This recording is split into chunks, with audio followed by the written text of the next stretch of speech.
सबसे ज्यादा लोग शायद मिलने के बाद यही पूछते होंगे कि आप लड़का हो या लड़की। बिल्कुल। क्या जवाब होता है उस समय आपका? मैंने कहा आपको क्या लग रहा है, आप लड़का हो। मैंने कहा ठीक है। अगर भजन गायिका नहीं होती तो क्या होती? सिंगर लाइन में अगर मेरा नहीं होता रहे ना तो आज आर्मी में। कौन सा स्टेज आपका आइडल स्टेज है कि यार एक बार ऐसी जगह पर मुझे गाना है? मेरे को स्टेज चाहिए वैष्णो देवी। अच्छा। उन्होंने एक फोटो भेजी, मेरी पगड़ी को मंदिर में रख रखा है उन्होंने और उसकी पूजा आरती करते हैं। मेरे पिताजी ने मेरे को तो खैर महसूस नहीं होने दिया, वो धिक्कार और सारा मेरे पिताजी और माताजी ने सहन किया। पर हाँ, जो मैंने जो सुना, कानों से सुना, जो आज भी मेरे को याद है कि यहाँ से लेके चले जाओ आप। ये आपके सामने लाइव बात हुई है? हाँ। सर अभी हमारे जो आदरणीय सिंगर है प्रकाश माली जी, उनकी तरफ से कोई स्टेटमेंट्स आए थे कि जिन लोगों ने भी मेरे वीडियोस वगैरह बनाए हैं वो अपनी तरफ से डिलीट कर दें।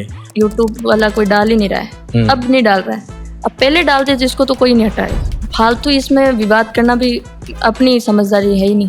ये जब मैंने गाया तो गाने के कोई एक दिन बाद में ये विवाद चालू हुआ था मेरा। ये आप उस विवाद की बात कर रहे हैं जो मेघवंशी समाज में हुआ था? ये मानसिकता बना दी उन लोगों की कि ढेर आप लोग ही हो। ऐसा जरूरी नहीं है कि सारे मेघवंशी समाज मेरे खिलाफ हो गया था, कुछ चंद लोग और बढ़ावा देने वाले भी कुछ अपने ही थे। आकृति मिश्रा कंट्रोवर्सी, इसमें दो तरह की कंट्रोवर्सी आती है। एक तो आपने अभी एक्सप्लेन करी, एक और आती है अमलों का व्यापारी से लेके कि सांवरा सेठ को मेरे आराध्य देव को अमलों का व्यापारी कैसे? तो आराध्य देव आपके तो है नहीं, तो मेरे हिसाब से उन्होंने सही लिखा। उन्होंने कुछ गलत नहीं लिखा। पर पूरण जी का तो मानना है कि मैंने सही नहीं लिखा है।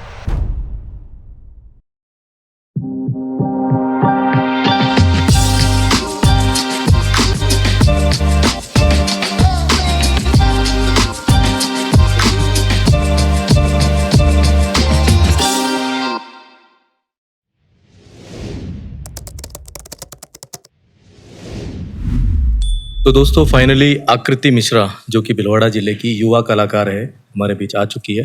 तो स्टार्ट करते हैं इनके साथ कन्वर्सेशन। बट स्टार्ट करने से पहले सबसे पहले मैं बता दूं कि मैं इनको पर्सनली कब से जानता हूँ। 2.5 से 3 साल पहले लगभग सुबह सुबह उठता हूँ और एक गाना देखता हूँ जिसमें ग्रीन कलर की ड्रेस पहने हुए एक लड़का, मैं लड़का यूज़ करूँगा यहाँ पे ना, क्योंकि पहले मुझे नहीं पता था कि ये एक लड़की है। तो देखा मैंने कहा ठीक है कोई नॉर्मल गाना होगा। पूरे दिन में करीब वो गाना 4 से 5 बार और दिख गया। अगले दिन फिर दिख गया, अगले दिन फिर दिख गया। तो फिर सोचने को मजबूर हुए कि यार ये लड़का है कौन।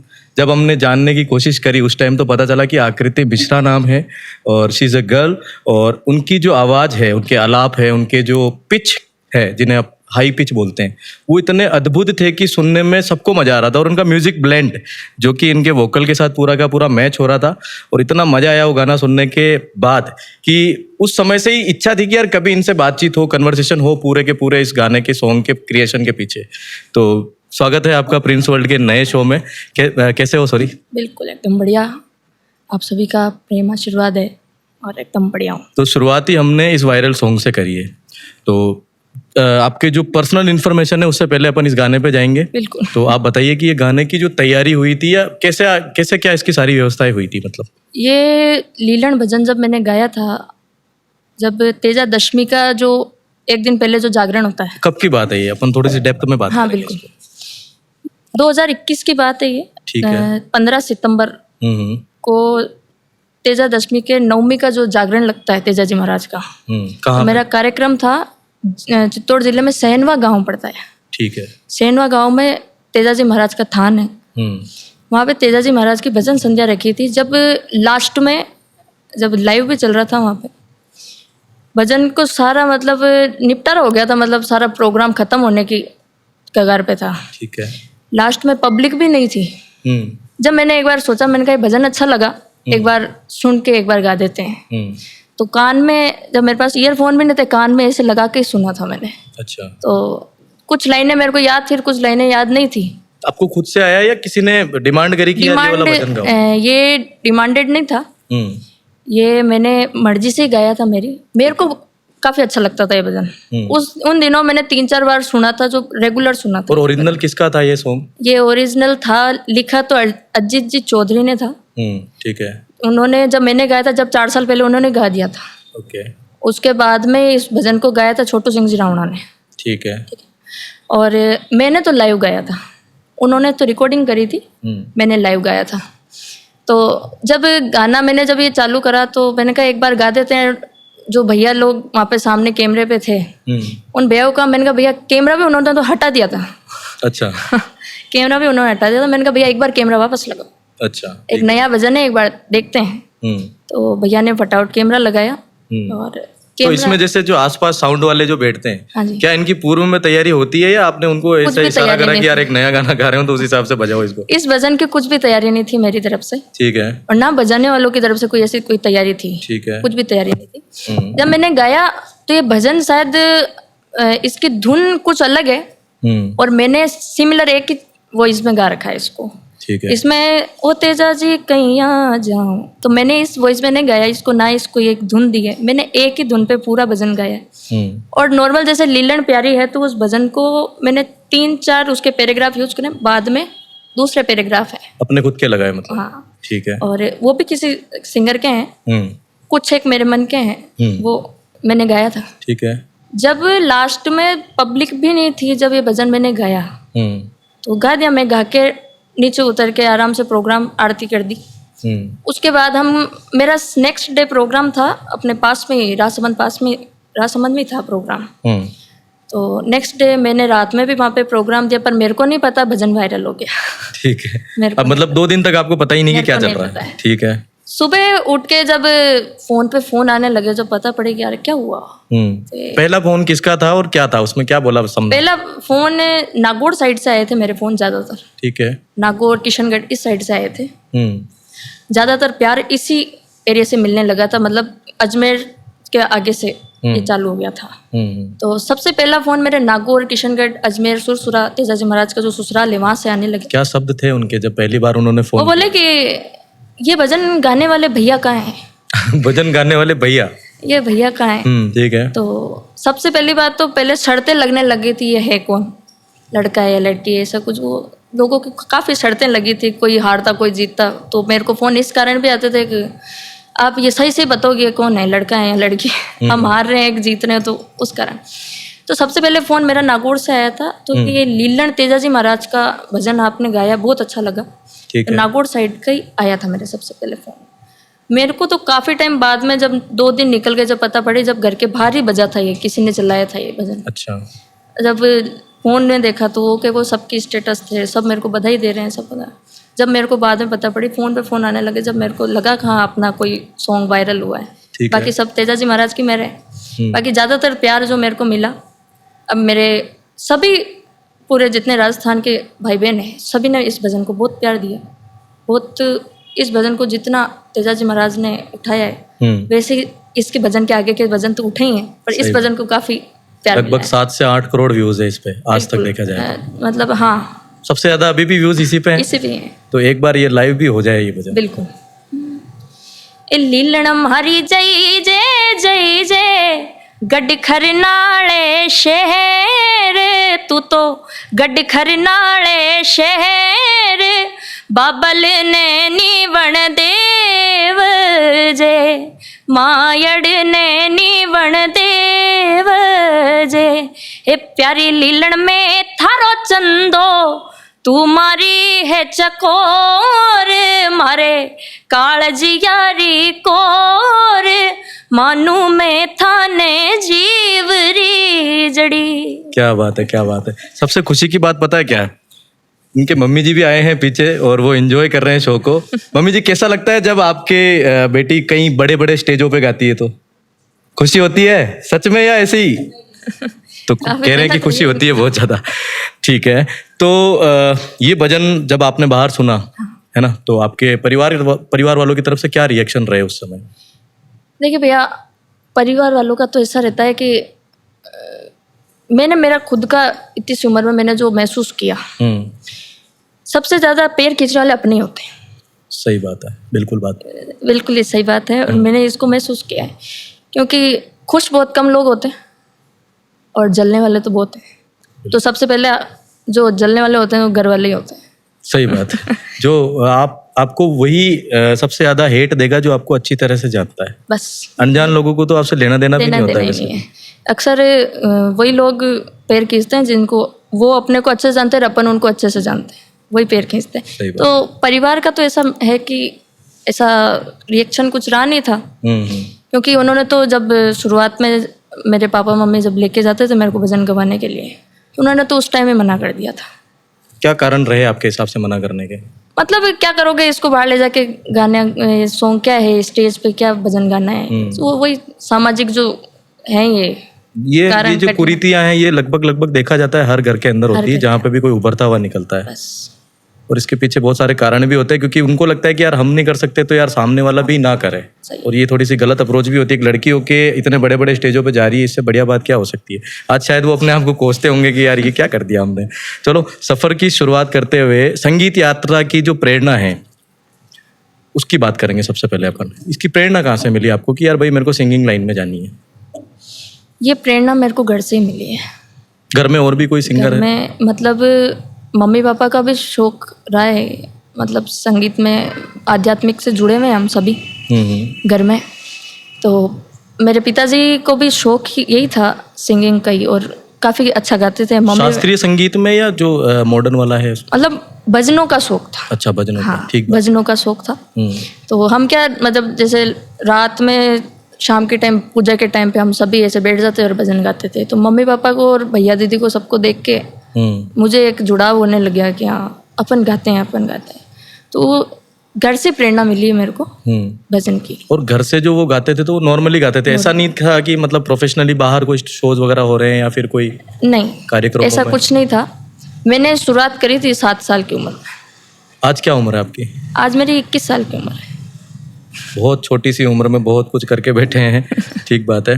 तो अब सबसे पहले ऐसे दर्शक जो आपको नहीं जानते या आपके बारे में नहीं पता, आप लड़के हो लड़की हो क्या नहीं हो, तो सबसे पहला जो हमारा एक क्वेश्चन होता है वो हम सभी जितने भी गेस्ट आते हैं उनसे पूछते हैं, कौन है आकृति मिश्रा और क्या करते हैं? आप अपने शब्दों में कैसे परिभाषित करेंगे?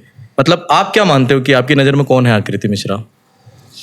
देखो मैंने तो अपने आप को भले ही भगवान की कृपा से इतनी पहचान मिली है कुछ भी है, पर मैं अपने आप को एक नॉर्मल इंसान ही माना है मैंने हमेशा। जो आम इंसान होता है, क्योंकि बड़ा तो कोई है ही नहीं। ठीक बात है। और आकृति मिश्रा नाम जो मेरे को ये जो मिला ये तो 4 साल में वायरल हो गया, पर इसके पीछे की भी कई सारी बातें हैं। जो ये नाम तो वायरल खैर अब हुआ है, पर इसके आगे अगर आकृति मिश्रा का ये नाम अभी है तो ऊपर वाले की कृपा से है, बाकी ऐसा नहीं। तो यही हम जानना चाहते हैं कि इसके पीछे की जो बातें हैं वो क्या है? इसमें भैया देखो मेरी जब ये सिंगिंग लाइन जब चालू करी थी, सिंगिंग लाइन में 7 साल की एज से चालू करी, जैसा मैंने बताया आपको भी। 7 साल की एज से चालू करी तो काफ़ी जनों ने मेरे को मतलब स्टेज भी नहीं दिए। स्टेज जैसे सबसे पहले जो कार्यक्रम मेरा हुआ था हमारे समाज का कार्यक्रम था। ठीक है। भीलवाड़ा में था। भीलवाड़ा में हमारे समाज में दधिमती माता का कार्यक्रम हुआ था। तो वहाँ पे मेरे पिताश्री और माताजी गए थे कि हमारे भी घर में बच्चा है तो उसको गाने का मौका दिया जाए, स्टेज दिया जाए। ठीक बात है। तो हम समाज के जो लोग होते हैं उन्होंने पापा को मना कर दिया था। अच्छा। इतनी सी एज में कौन क्या गाएगा? 7-8 साल की उम्र। हाँ ठीक है। मतलब 7 साल की एज थी मेरी। तो पापा को मना कर दिया। तो मतलब मेरे पिताजी ने मेरे को तो खैर महसूस नहीं होने दिया, वो धिक्कार और सारा मेरे पिताजी और माताजी ने सहन किया। पर हाँ जो मैंने जो सुना, कानों से सुना, जो आज भी मेरे को याद है कि यहाँ से लेके चले जाओ आप। ये आपके सामने लाइव बात हुई है? हाँ, यहाँ से आप लेके चले जाओ, यहाँ पे कुछ नहीं हो सकता है। अच्छा। हाँ, इतने से बच्चे को क्या हम स्टेज पे चढ़ाएं, माहौल बिगड़ेगा। तो पापा ने कहा आप एक मौका दो इसको, एक मौका दो।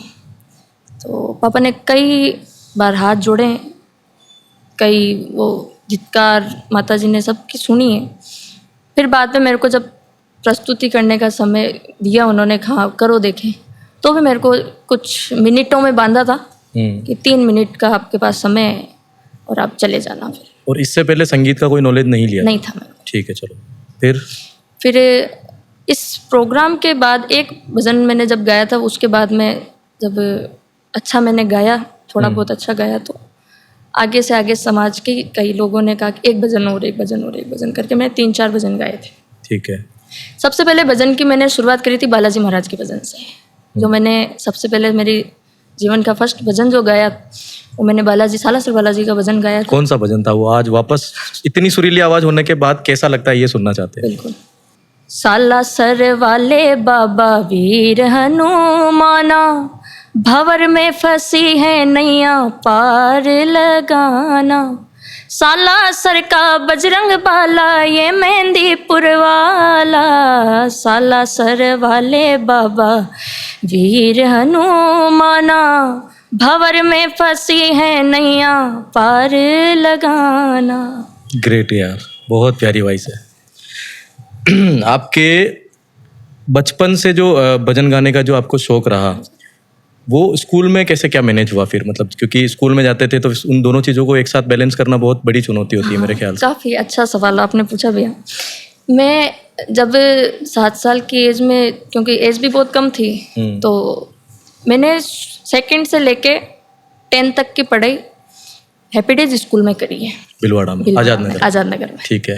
और तो प्रॉपर आप झुंझुनू से हैं? बिल्कुल, नवलगढ़ झुंझुनू से हूँ मैं। हाँ ठीक है। तो हैप्पी डेज स्कूल से मैंने 2nd से लेके 10 तक की पढ़ाई हैप्पी डेज स्कूल से करी।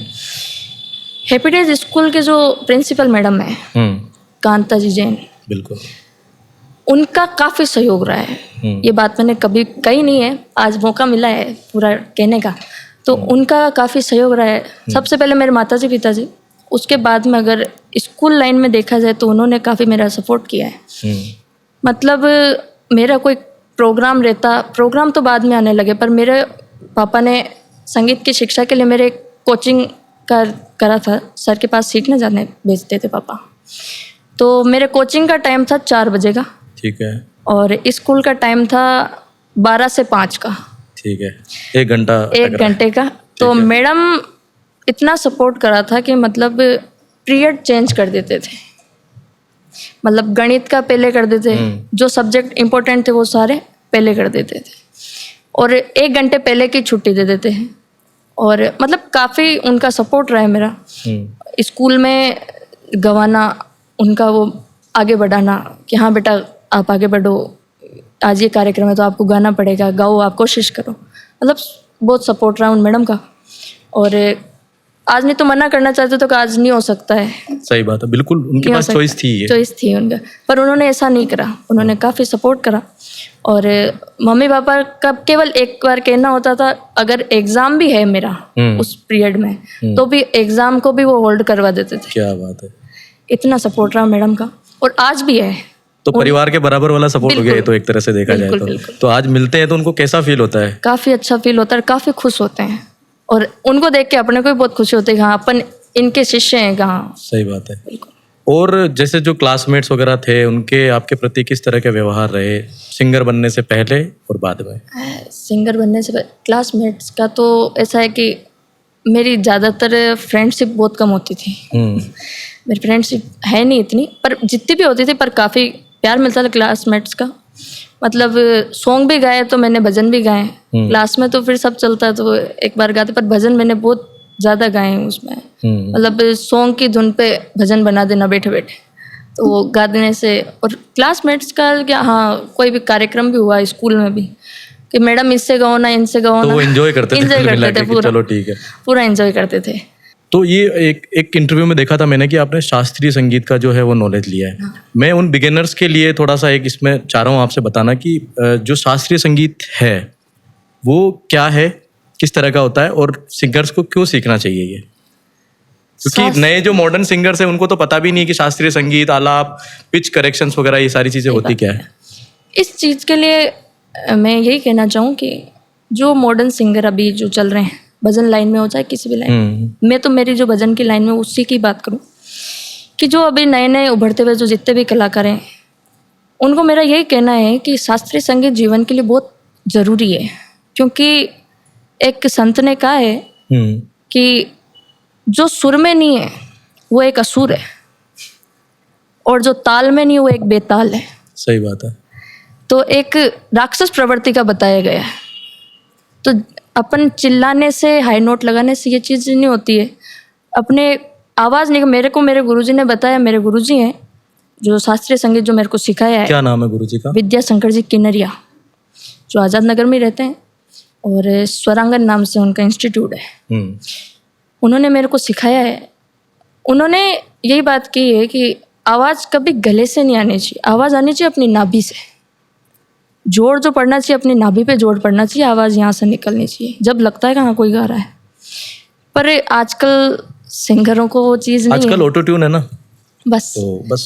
वो चीज़ वहीं रह गई, लिमिटेशन पे रह गई, ऑटो ट्यूनर है। लेकिन उनको पता नहीं है कि अगर आप शास्त्रीय संगीत का नॉलेज लेने के बाद ऑटो ट्यून यूज करोगे तो ज़्यादा बेटर वो उभर के आएगी आवाज़।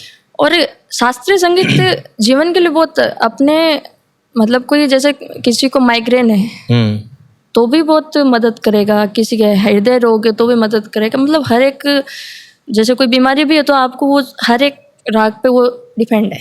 मेरे ख्याल से अगर कोई नया सिंगर है जो इस भजन लाइन में आना चाहता है उसका आपसे एक ही प्रश्न होगा, सारे प्रश्नों को साइड में रख के वो एक ही बात पूछेगा कि आलाप कैसे लेते हैं, हाई पिच पे कैसे टिके रहते हैं, क्योंकि इसकी बहुत सारी प्रैक्टिस करनी पड़ती है, रियाज करने पड़ते हैं।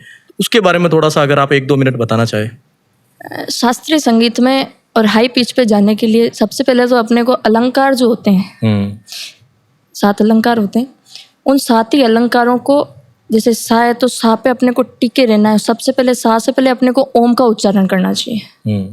जैसे ओम, तो ओम का आपको कम से कम 2-3 मिनट ओम का उच्चारण रेगुलर चाहिए। ठीक है। ओम के बाद में सा का सारे गमा धीरे धीरे धीरे करके आप साथ पे ऊपर का जो सा होता है उस सा पे अपने को पहुंच के पूरा अडिग रहना उस पे, मतलब आवाज़ हिलनी नहीं चाहिए। उस सा को भी उसी नोट में गाना है जो नीचे वाला सा आपने गाया, और तार सप्तक का भी वैसे ही गाना है। ठीक है। क्योंकि सप्तक होते हैं 3, मंद्र सप्तक, मध्य सप्तक और ताड़ सप्तक। अब इसको थोड़ा सा इजी वे में भी बताना, क्योंकि बिगिनर्स के लिए बात हो रही है तो उन लोगों को तो इनका मतलब मेरे हिसाब से जीरो भी नहीं पता। हाँ सही। मंद्र सप्तक का मतलब ये होता है कि सा सा सा, तो ये 3 सप्तक में बांटा गया है संगीत। मैं तो नॉर्मल जो सिंगर हैं जो अभी प्रयास कर रहे हैं बाहर आने का, उनको केवल ये कहना चाहूँ कि आप शास्त्रीय संगीत सीखना वो सब बात की बात है, आप तो एक नॉर्मल जो होता है बेसिक लेवल का अलंकार गा लो, थाट कंप्लीट कर लो। 10 थाट होते हैं, थाट की भी बात की बात है, आप तो अलंकार पे अडिग रह जाओ, एक बार अलंकार पूरे 16 अलंकार गा लो। वही बहुत है आजकल जो जिस तरह के लोग गाने गा रहे हैं उसमें देखा जाए तो वही बहुत है, क्योंकि आजकल तो वो माहौल रहा ही नहीं। सही बात है। क्योंकि संगीत को तो एक खेल समझ लिया। बिल्कुल। कोई क्या कर रहा है, कोई एक तो हमारे संगीत में तो सिखाता है कि एक आकार गोलाकार जो सिखाते हैं, जो अपने गले से एक आवाज़ निकलती है तो एक गले से आजकल तो मतलब क्या ही बोलूँ, मैं बोलना नहीं चाहूँ। सॉफ्टवेयर और प्लगइन्स आने की वजह से माना जा सकता है कि वो लोग वॉइस का काफ़ी ज़्यादा मॉड्यूलेशन कर रहे हैं ऊपर नीचे, तो उसकी वजह से जो अनएजुकेटेड सिंगर्स है वो उभर के आ रहे हैं, और प्लस अनएजुकेटेड लिसनर भी है, उनको सुनने वाले भी। तो जितने सुनने वाले होंगे अब पॉप्स मान लो, अगर पॉप कल्चर की बात करें जो आज जिस तरह के गाने अपन देखते हैं आजकल, अगर उस तरह के गाने चल रहे हैं तो इसका मतलब ये है कि कोई ना कोई सुन रहा है। ठीक बात है। तो क्या ये रेस है आने वाले समय में इस तरह का कि यार ये आने वाले टाइम में ये वाली चीज़ें ज़्यादा चलेगी? आपका क्या मानना है पर्सनली इस चीज़ को लेके? श्रोताओं को तो अपन जो माहौल देंगे वही लेंगे। सही बात है। आज श्रोताओं को अगर समझदार, देखो श्रोता सब समझदार होते हैं, किसी का बस कुछ एक होते हैं जिनको माहौल में एक बदल दिया जाता है, हाँ वही माहौल है। तो ट्रेंडिंग जो आजकल जो चल रहे हैं, तो ट्रेंडिंग में आजकल लोग रील्स में लगे हुए हैं कि हाँ रील्स डालो वो वायरल हो गई, मतलब वही गाना। तो ये चीज़ नहीं होती है। अपन तो एक भगवान ने जब कलाकार बनाया है, अपन कोई संगीतकार बनाया है, तो अपना एक कर्तव्य होता है कि अपने जो श्रोता हैं उनको किस मोड़ पे या धर्म से जोड़ना है या नहीं जोड़ना है, या एक जो पहलू देंगे वो अपनाएंगे। सही बात। कलाकार को तो यही, संगीत कलाकार, भजन कलाकार को तो इसलिए माना गया, अगर कलाकार ही गलत बता रहा है तो वो चीज़ तो फिर गलत होती है। अगर आपको मौका मिले अभी जो जिस तरह से ये कल्चर चल रहा है इसमें कुछ बदलाव करने का, तो सबसे बड़ा वो क्या बदलाव होगा जो आप बोलोगे कि यार ये चीज़ें रुक जानी चाहिए, यार मेरे हिसाब से ये सही नहीं हो रही है? सबसे पहले तो संगीत, हमारे भजन संध्या लाइन में मैं बताऊँ, जो भगवान की झांकियां जो निकालते हैं, बिल्कुल मैं यही इसी टॉपिक पे आने वाला था, पर चलो भगवान की जो झांकियां जो निकालते हैं, मतलब कुछ तो होती नॉर्मली, ठीक है, और कुछ इतनी लेवल तक करके चले जाते हैं कि भगवान को भी वो नहीं सहन होता है। सही बात है। मतलब भगवान की पूरी वो नकल निकालना, अभी आजकल वो चल रहा है जैसे महाकाल की भस्म आरती का। तो महाकाल उज्जैन में ही, अपन तो महाकाल बन नहीं सकते। सही बात है। आजकल तो इंसान ही महाकाल बन रहे हैं। जो सती हुई थी माता जी, उनका भी पूरा रोल अदा कर रहे हैं। शंकर भगवान के हाथ में कब तलवार रही, वो तलवार लेके घूम रहे हैं। ये गलत है। ये गलत चीजें, भगवान को एक गलत रूप दे रहे हैं। मतलब ऐसा मेरा भी मानना है कि भगवान को जो मॉडर्नाइजेशन दिया जा रहा है, अपने नए तरीके से अपनी तरह बनाने की जो कोशिश की जा रही है, वो गलत है। वो जैसे है उनको वैसा रहना दिया जाए। बिल्कुल। उनको चेंज करने से तो और ज्यादा समाज में बदलाव होंगे मेरे हिसाब से। ये चीज मैंने मेरे सामने के भी कुछ दिन पहले देखी। मेरा कार्यक्रम था अपने गढ़बोड़ 4 भुजा के पास में। वहाँ पे चल रही थी झांकी का कार्यक्रम चल रहा था। तो महाकाल की वही झांकी चल रही थी। कोई चांद बना हुआ है, कोई चंद्रमा बना हुआ है। तो वो एक छोटे छोटे बच्चों को वो तो बता रहे हो जो कर रहे हैं। चंद्रमा बना हुआ है, वो मतलब भस्म आरती की जगह तो वो पाउडर उड़ाते हैं, ठीक है। फिर बाद में जो चंद्रमा बन रहा है वो शिव पार्वती जिसने रोल करा है शिव पार्वती का, उनको बीच में बिठा के महाआरती हो रही है उन दोनों की बिठा के। अच्छा। उस बीच में भगवान को भी सहन नहीं होता। मैंने पर्सनल मेरी आंखों से देखा है वो चीज़, सारा वातावरण। उस दिन LED वो लग रहे थे पीछे, वो इतनी भयंकर तूफान आया उस दिन। मतलब अपन मनुष्यों ने इतना खराब कर दिया माहौल भगवान को भी अपनी तरह बनाने के लिए। वो भगवान से भी सहन नहीं हुआ, इतना खतरनाक तूफान आया, प्रोग्राम बीच में बंद करना पड़ा।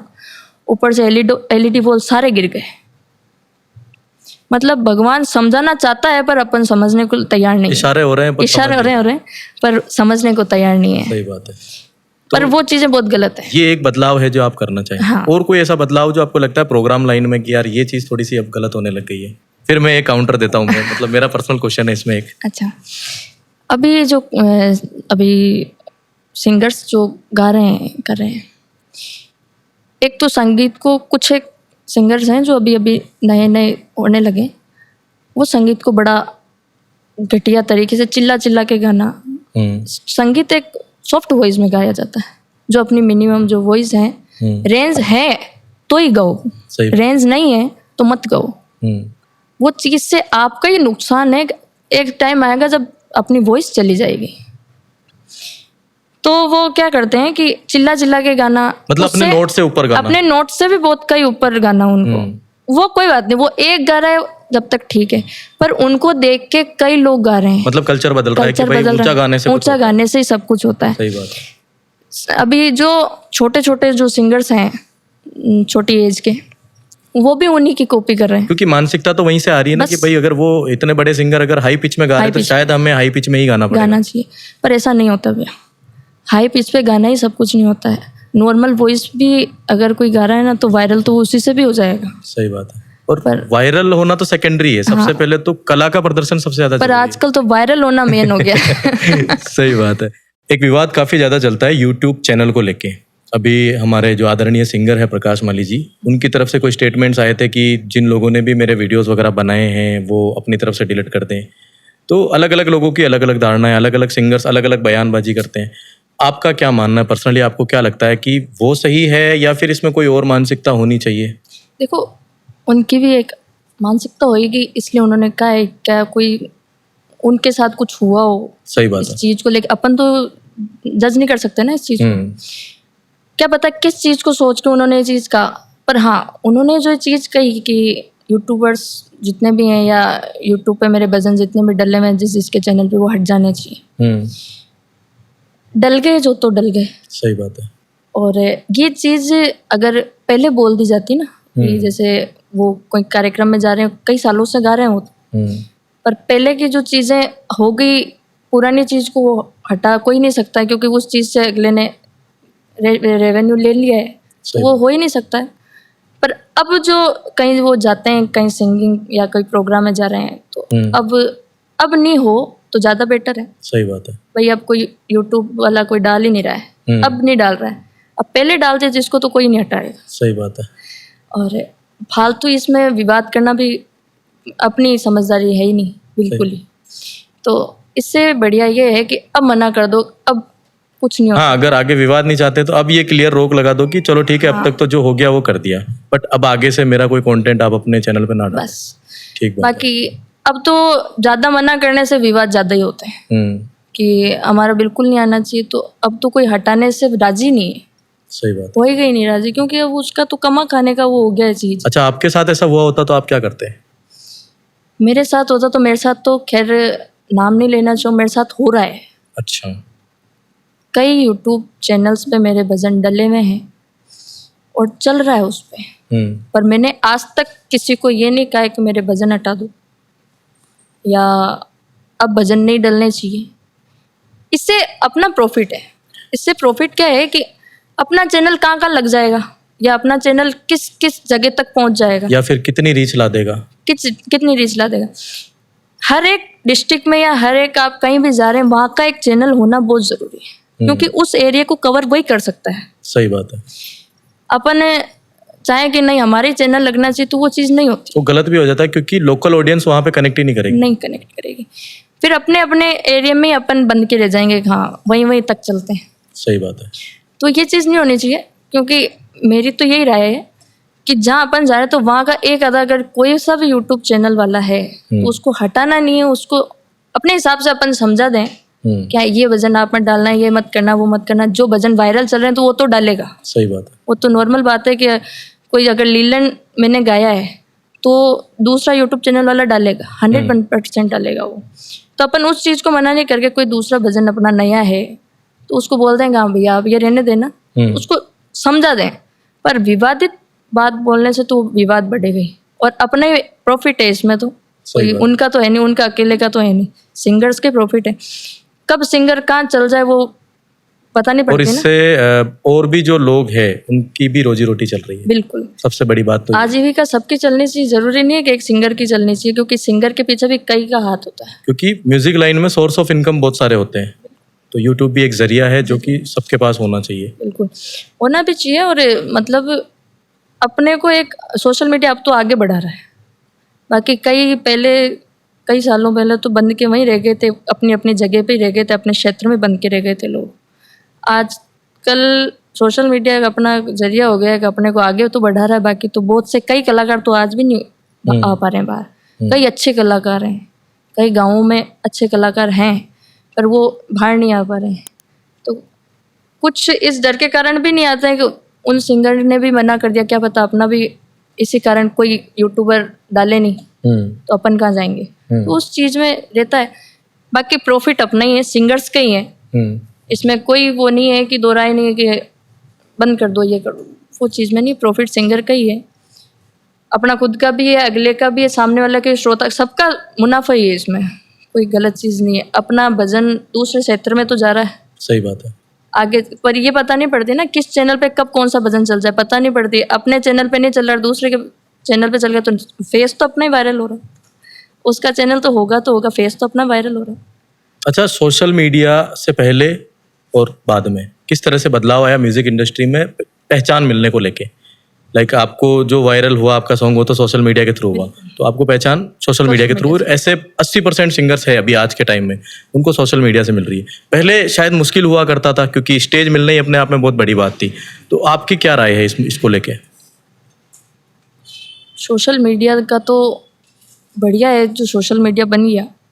बाकी जब मैंने भी चालू करा था तो मेरे को भी 2021 में आते आते पहचान मिली, सोशल मीडिया के बाद। बाकी मेरे को भी पहचान नहीं मिली थी जितनी मिलनी चाहिए। मेरा एक भजन चला था लीलन से पहले तो चला था, एक माता जी का भजन चला था, वायरल हुआ था वो अपने मेवाड़ में काफी वायरल हुआ था, मेवाड़ और MP में। उससे पहले फेसबुक के जरिए एक भजन मेरा वायरल हुआ था। अच्छा। मान मेरा कहना नहीं तो पछताएगा। ये फेसबुक पे मेरा स्कूल का वीडियो है, वो किसी ने वीडियो बना के चढ़ा दिया था, पर वो काफी वायरल। भजन था या लोकगीत था ये एक गुरुवाणी थी। अच्छा। जिसको अपन बोलते हैं जो संतों की वाणी होती है, उस हिसाब का एक नॉर्मल भजन ही था। मान मेरा कहना नहीं तो पछताएगा, मिट्टी का खिलौना मिट्टी में मिल जाएगा। एक शरीर को लेके परमात्मा से वो जो बात होती है सारी। नहीं तो ये मतलब आपकी खुद की क्रिएशन थी या कहीं आपने पढ़ा? ये तो कबीर की वाणी है। ठीक बात है।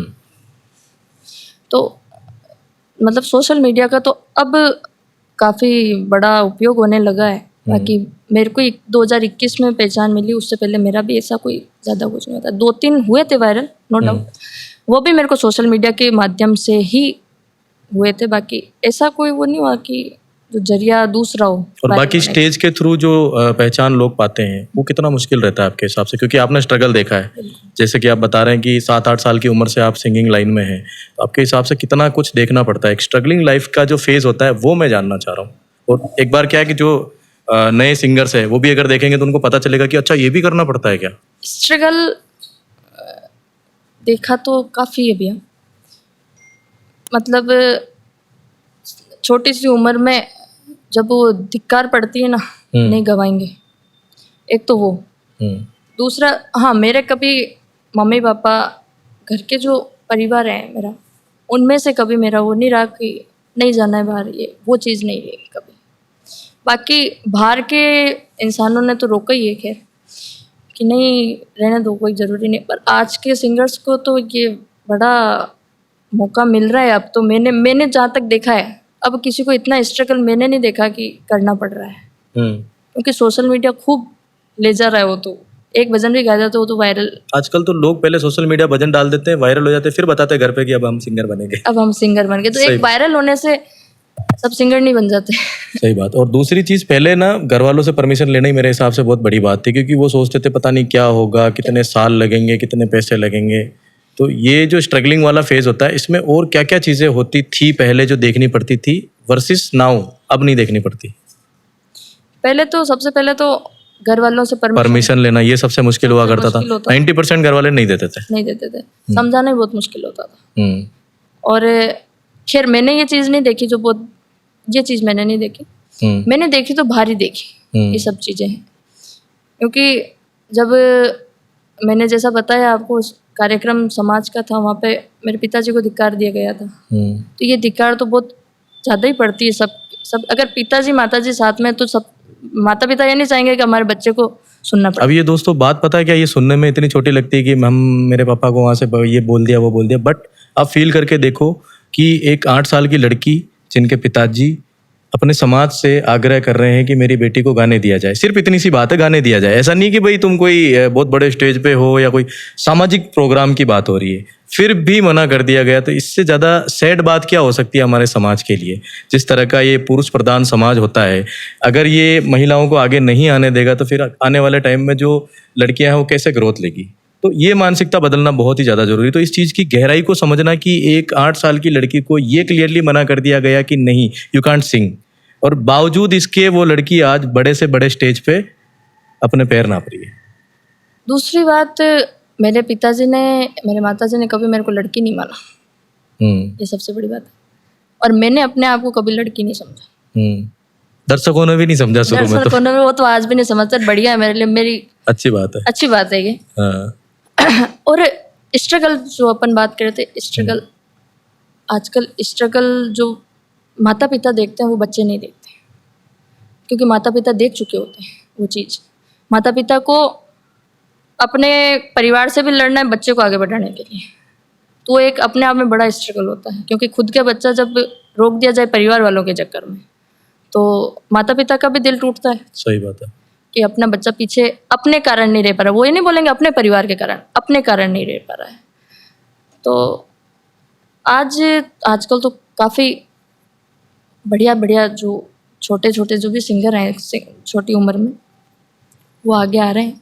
मेरे को बड़ी खुशी होती है, क्योंकि मेरे मंच पे अगर कभी कोई छोटा सा सिंगर आता है, छोटी उम्र का आता है, तो मैं कभी ये नहीं बोला कि यहाँ से लेके चले जाओ, या मेरे म्यूजिशियंस जो हैं उनको मना कर दो, क्या इसका बिगाड़ दो, क्योंकि मेरे साथ वो चीज़ हुई है।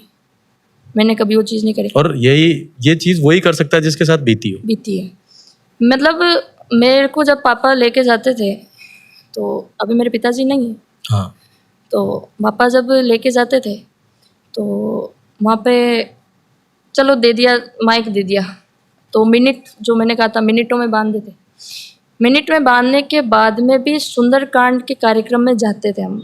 सुंदरकांड का कार्यक्रम आ जाए कोई सा भी हो, वहाँ पे जाते थे। फिर भी जो नॉर्मल म्यूजिशियंस होते हैं जो सुंदरकांड में ही कोडिंग करते हैं, वो भी बिगाड़ देते थे। और किसके कहने से जो सुंदरकांड कर रहे हैं कोई, उनके इसका क्या कारण रहता था, उनकी इसका क्या कारण ये मानसिकता रहता रहती था। थी इसके पीछे? उनकी मानसिकता ये रहती थी अगले का बिगड़ जाए, भजन बिगड़ जाए या सिंगिंग कर रहा है तो उसका वो चीज़, एक जो जेलसी होती है ना कि अपने से छोटा इंसान है उसको कैसे ऊपर आने दें, उनका ये सोच नहीं होती थी कि एक इतने से छोटे से प्रोग्राम में कोई वायरल नहीं हो जाएगा, पर नहीं, वो यही चाहते थे कि कैसे भी करके बिठा दिया जाए, कुछ भी करके बिठा दिया जाए, कोई ज़रूरी नहीं है, या पीछे से माइक की आवाज़ कम करा देना, साउंड कोई बंद करा देना, म्यूजिशियन नहीं बजने देना, बिल्कुल ताल बिगाड़ देना, ये चीज़ें कई होती है, आजकल नहीं होती क्योंकि अब तो ट्रैक का ज़माना है। सही बात है, पूरा ट्रैक चलाओ और उसके आगे आप सिंगिंग करो आराम से। हाँ, अब तो ट्रैक का ज़माना है,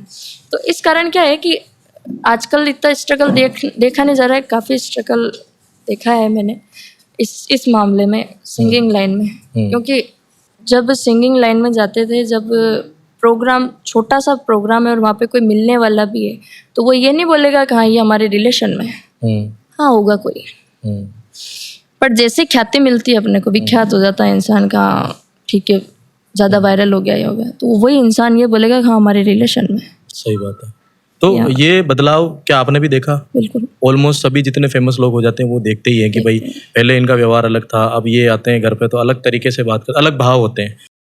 पहले मतलब मेरे पिताजी को जब कोई बातचीत भी होती थी कि हाँ पवन जी मिश्रा के घर जाना है, या कोई कार्यक्रम से रिलेटेड भी हुआ या कोई भी काम के रिलेटेड हुआ, साफ ये मना कर दिया जाता था, क्या करोगे वहाँ पे, वो घर सही नहीं है, बिल्कुल नॉर्मल फैमिली है, बिल्कुल मतलब अपनी गरीबी बताना, हमारा मतलब घर देखने से भी लोग यूँ करते थे कि घर जाके क्या करोगे, उनके घर में कुछ मतलब नहीं है, उनके घर में खड्डे हो रहे हैं, कुमार फूटे अंडे में खाता है, ये जो चीज़ है, क्योंकि मेरे पिताजी का काम था, अपने पापा ठेकेदार थे मेरे, तो ये चीज़ें भी कई सुनने को मिली है कि कुमार तो फूटे हांडे में ही खाता है, मतलब जो काम कर रहा है वो चीज़ उसके घर में नहीं मिलेगी आपको, उनका घर तो कुछ मतलब नहीं है। मेरे पिताजी जब गुजरे थे, जब हमारे घर का काम चल रहा था, 2017 है ना? हाँ, ठीक है। पापा जब चले थे मेरे, जब घर का काम चल रहा था, हमारे घर का काम चल रहा था, तो पापा को जैसे ले जाने की तैयारी चली थी, जब वहाँ पे बाहर का फर्श का काम चल रहा था, तो लोगों ने तो उस फर्श की भी काफ़ी हंसी उड़ाई थी कि क्या है इनके घर में, बिल्कुल स्थिति खराब है इनकी, तो क्या किया इस इंसान ने ज़िंदगी भर, अरे उस ज़िंदगी भर उस इंसान ने हमारे को छत तो दी है ना, आज रहने के लिए छत तो दी है, फर्श काम चल रहा है इसलिए हो गया, और घर टूटा हो चाहे कैसा भी हो, पर होता तो अपना ही रहता है वो। पर लोग ज़्यादा मायने रखते हैं। पर लोगों की बातें क्या, 4 लोग तो कुछ नहीं कहेंगे, 4 लोग तो बातें बना के चले जाएंगे, हाँ ये बोलेंगे कहाँ, 4 लोगों की बात सुने तो वो 13वीं पे यही आएंगे कि गरम पूड़ी लेके आना, सही बात है, वो यही कहेंगे, 4 लोगों की बातें तो यही होके ख़त्म हो जाती है, बाकी सुननी अपने मन की चाहिए। तो समाज, रिश्तेदार, इनका जो भ्रम था ये कब से निकल गया मतलब? बस, और समाज रिश्तेदार तो कोई, हाँ कुछ एक हैं रिश्तेदार, वो प्रेम प्यार अगर सामने वाला रखेगा तो अपन पूरा रखेंगे, अगला ही नहीं रखना चाहते हैं तो फिर क्या मतलब है, बाकी सब अपने मस्ती में मस्त रहो। अब किस नज़र से देखता है समाज आपको? अब नज़र सबकी थोड़ी चेंज है, कुछ है कि अभी भी नहीं है तो वो अपन तो उसका क्या ही करें। नहीं, पर जो जिन लोगों की चेंज हुई है उनकी कैसे क्या मतलब बदलाव आए हैं व्यवहार में, जैसे पहले क्या उनके रवैया था, अब किस तरह का रवैया? आजकल सब पैसे से नापते हैं ना। सही बात है, व्यवहार को पैसे से तोल दिया इंसान। व्यवहार तो पहले भी वही था, मेरे माताजी पिताजी का व्यवहार वही था, हमारा भी वही था, पर पहले क्या उनका नज़रिया चेंज था। परिवार अच्छा नहीं है। परिवार अच्छा किस लिए नहीं है? पैसे में।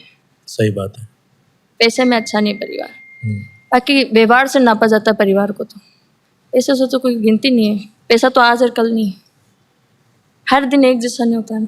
सही बात है, काफ़ी दर्द दिखाई देता है आपकी जो पुरानी कहानी है उसके अंदर, और भगवान करे ये चीज़ का बदलाव भी। कोई ऐसा पल जो स्टेज परफॉर्मेंस के दौरान यादगार रह गया हो, आज भी याद आता है तो लगता है कि यार ये पल बहुत अच्छा था, किसी दर्शक के द्वारा कुछ कहा गया हो या टीम मेंबर्स के द्वारा, ऐसा कोई मूवमेंट, ऐसा कुछ एक्सपीरियंस होता है ना?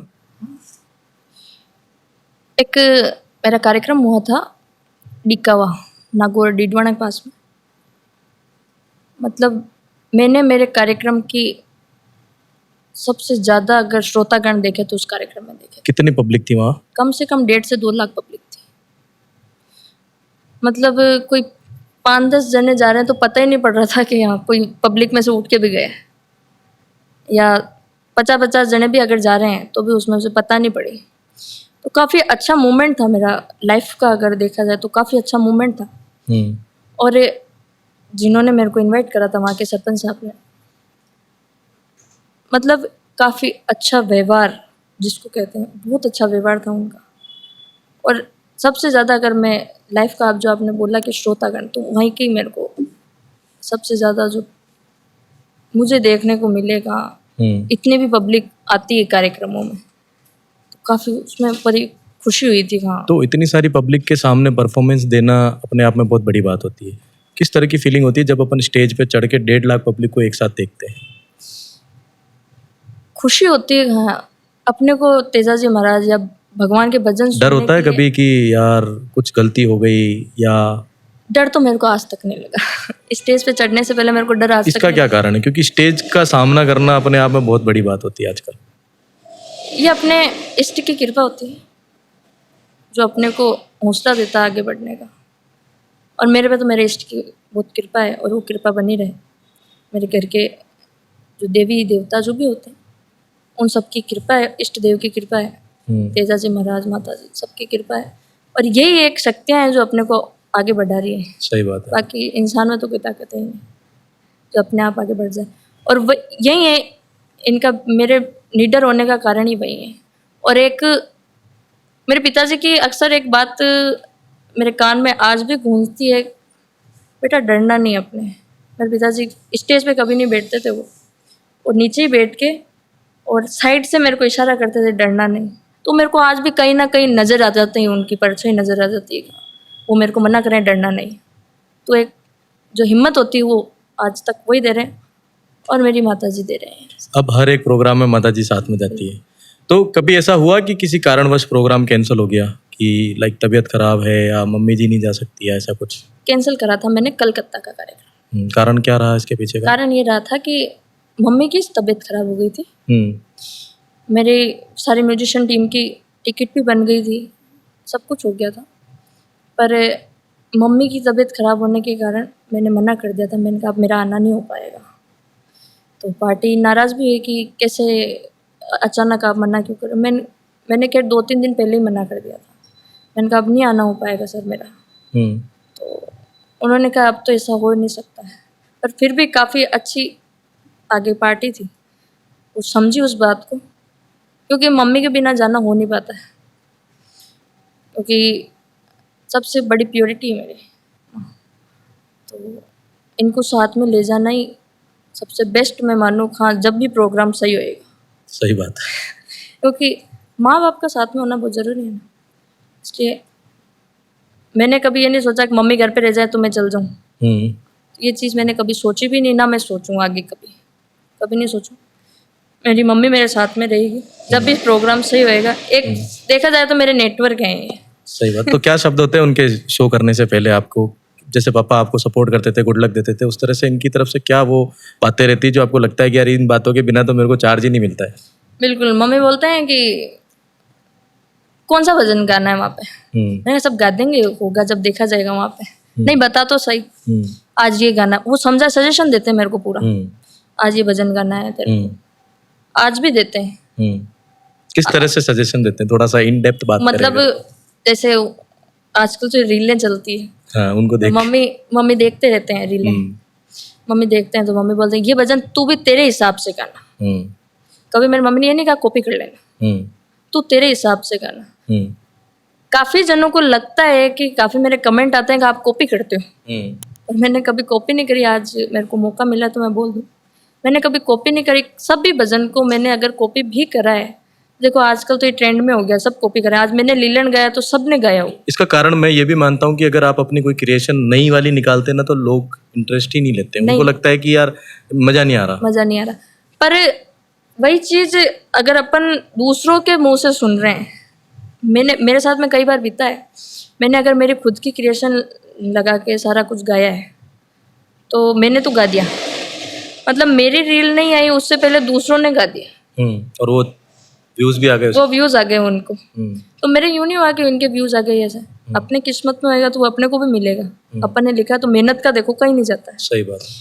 तो मम्मी मेरे को ये समझाते हैं कि तू तेरे हिसाब से गाना, अगर ये सांवरा सेठ का है तो तू माता जी का गाना, ठीक बात है।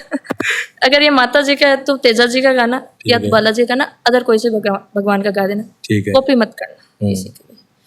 तो कॉपी भी मैंने खैर करी है, कुछ एक भजन है जो जिसकी मैंने गाया है, तो वो तो सब देखो ट्रेंडिंग में चल रहा है तो गाते हैं सब, ये डिमांड आ जाए तो उसको मना भी नहीं कर सकते। तो मैंने गाया है और बाकी मेरे को कॉपी करने का कोई शौक नहीं है। सही बात है। अच्छा, कोई जैसे स्टेज शो खत्म हुआ उसके बाद मम्मी जी की तरफ से कोई राय भी आती है कि यार बेटा ये चीजें तेरी गलत थी, ये अगली बार मत करना? बिल्कुल होती है।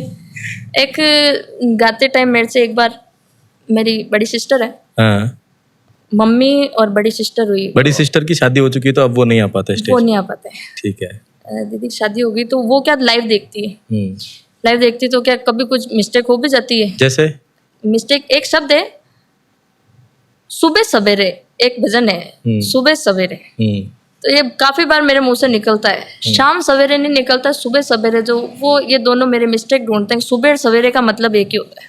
हाँ, सही बात है। सुबह और सवेरे का मतलब एक ही होता है। तो ये मेरे को सजेशन है कि यहाँ गलत है, तुम सही करना आगे। हाँ, तो अच्छा भी लगता है, हाँ ठीक है, आज कोई अपने को टोक रहा है तो अपने सही को बात है। मोटिवेशन नहीं मिलता है कि अपने वहाँ गलत है तो और मानना। वैसे भी मिस्टेक्स अगर गिनाई जाए तो फिर अगली बार वो पूरी होती है, अगर कोई बताएगा ही नहीं तो कैसे पूरी होगी? तो वो मिस्टेक से ही हो गई, शाम सवेरे हो गया अब। ठीक है। और इसके अलावा और कुछ सजेशंस जो ये लोग देते हैं, फैमिली की तरफ से फीडबैक जानने बहुत जरूरी है, क्योंकि क्या है कि दर्शक तो वैसे ही वहां पे दे देते होंगे कि डिमांड रखते होंगे कि ये गा लो वो गा लो, बट आफ्टर शो फैमिली क्या सोचती है ये ज्यादा इंपॉर्टेंट होता है। और एक तो ये गलती बोल देते हैं, एक अगर कोई मिसबिहेव हो ही जाता, पब्लिक की तरफ से भी हो जाता है कभी कभी, तो रोकते हैं, तू मत बोला कर, सही बात है। गलत बात होती है, लाइव चलता है तेरा। तो मेरा क्या थोड़ा गुस्सा शांत कम होता है, तो स्टेज पे अगर कोई ऐसा कोई सामने से कोई हो जाता है, इंसिडेंट होता है, तो मेरा क्या बोलने की हैंड टू हैंड आदत है, माइक में बोलने की आदत है। तो मेरे घर वाले मेरे को समझाते हैं, दीदी हुई, खासतौर पे दीदी हुई, मम्मी हुई, ये समझाते हैं मेरे को कि अपने स्टेज पे नहीं बोलना, बाद में बोल देना, स्टेज पे नहीं बोलते। पर वो उस टाइम फ्लो में बोलने आ जाता है, सही बात क्योंकि गलत चीज़ हो रही तो बोलने आ जाता है। तो ये चीज़ें समझाते हैं। बाकी जैसे थोड़ी देर पहले मम्मी ने बोला ये चीज़ नहीं होनी चाहिए, ये चीज़ मत, तो समझा देते हैं वो। अच्छा, डांट वगैरह भी पड़ती है कई बार, अभी भी आज भी पड़ती है। किन चीजों को लेके? माँ बाप के लिए बड़े नहीं होते ना। सही बात। बच्चे रहते हैं। डांट तो खैर पड़ती रहती है, पढ़नी भी चाहिए, और प्यार उसमें नजर आता है। माँ बाप का प्यार डांट में ही है। अक्सर नमक में कीड़े नहीं पड़ते, मिठाई में कीड़े पड़ जाते हैं। सही बात है। तो माँ बाप की डांट में प्यार है, और जो मीठी बातें करते हैं तो वो अक्सर पीछे से छुरा रोकते हैं, तो माँ बाप वो चीज़ नहीं करते। नेक्स्ट क्वेश्चन की तरफ बढ़ते हैं। लाइव परफॉर्मेंस के दौरान और कोई यादगार मजेदार किस्सा, फैन की तरफ से कोई ऐसी चीज हुई हो जो बहुत फनी थी? मेरे एक एमपी में कार्यक्रम था, भाट पचलाना करके। एमपी में एक भैया आए थे, काफ़ी देर बाद में आए थे, मतलब मिनिमम मेरे स्टेज पे चढ़ने के 1.5-2 घंटे बाद में आए थे भैया। एमपी के हैं, भाट पचलाना गांव के ही हैं। मतलब वो किसी भगवान को नहीं मानते थे उस टाइम। नास्तिक है। किसी भगवान को नहीं मानते थे ना, उनका कोई ऐसा कुछ था कि हाँ मैं इसी भगवान को वो मानते ही नहीं थे। कोई कौन भगवान होता है, उनके साथ में कोई घटना हुई थी इसलिए वो नहीं मानते थे। पर उन्होंने मैंने जो भजन गाए थे, भगवान से उनका जुड़ाव भगवान ने इतना अच्छा कर दिया। मतलब मेरे को एक वहाँ पे पगड़ी पहनाई थी, तो वो मेरे पीछे एक फैन थे, ठीक है, पर इतना फैन में भी इतना पागलपन हो जाना किसी को, वो मैंने उन्हीं में देखा था। मतलब वो मेरे पीछे आगे पीछे घूमे थे, मम्मी के, मेरे भैया के, सबके आगे पीछे घूमे थे, ये पगड़ी मेरे को दे दो। ये पगड़ी मेरे को दे दो। जब मैंने उनसे रुक के पूछा भैया क्या करोगे इस पगड़ी का, गुस्से में पूछा कि ऐसी प्रेम भाव? नहीं, मैंने प्रेम से पूछा। मैंने कहा भैया क्या करोगे इस पगड़ी का, मेरी आप मेरे को दे दो एक बार। दे दी मैंने कहा ले जाओ पगड़ी, मैं भी क्या करूं, मेरे घर पे पड़ी रहेगी, आप ले जाओ। सही बात। वो पगड़ी लेके गए, एक दुपट्टा ओढ़ाया था मेरे को, दुपट्टा लेके गए। उनकी भाट पचलाना में ही अपने सैलून था उनका। उन्होंने नेक्स्ट डे मेरे फैन पेज बनाया, उन्होंने फैन पेज बनाया और उन्होंने एक फ़ोटो भेजी, मेरी पगड़ी को मंदिर में रख रखा है उन्होंने और उसकी पूजा आरती करते हैं वो। दीपक जला रखा है, उस पर आरती करते एक नास्तिक व्यक्ति। और मैंने कहा ये क्या है, मैंने उनसे, उनका कॉल आया भैया के पास में कि ये तेरे फैन है, ऐसा करके बात कराना एक बार। मैंने कहा ठीक है, कोई दिक्कत नहीं, बात कर लेते हैं। उन्होंने कहा कि मैंने उनसे पूछा, मैंने कहा भैया मेरी पगड़ी कहाँ रखी है आपने? मंदिर में है ना, मेरे भगवान की पगड़ी मंदिर में है, मैं उन्हीं को ही मानता हूँ। मैंने कहा भैया ऐसा कुछ नहीं होता है।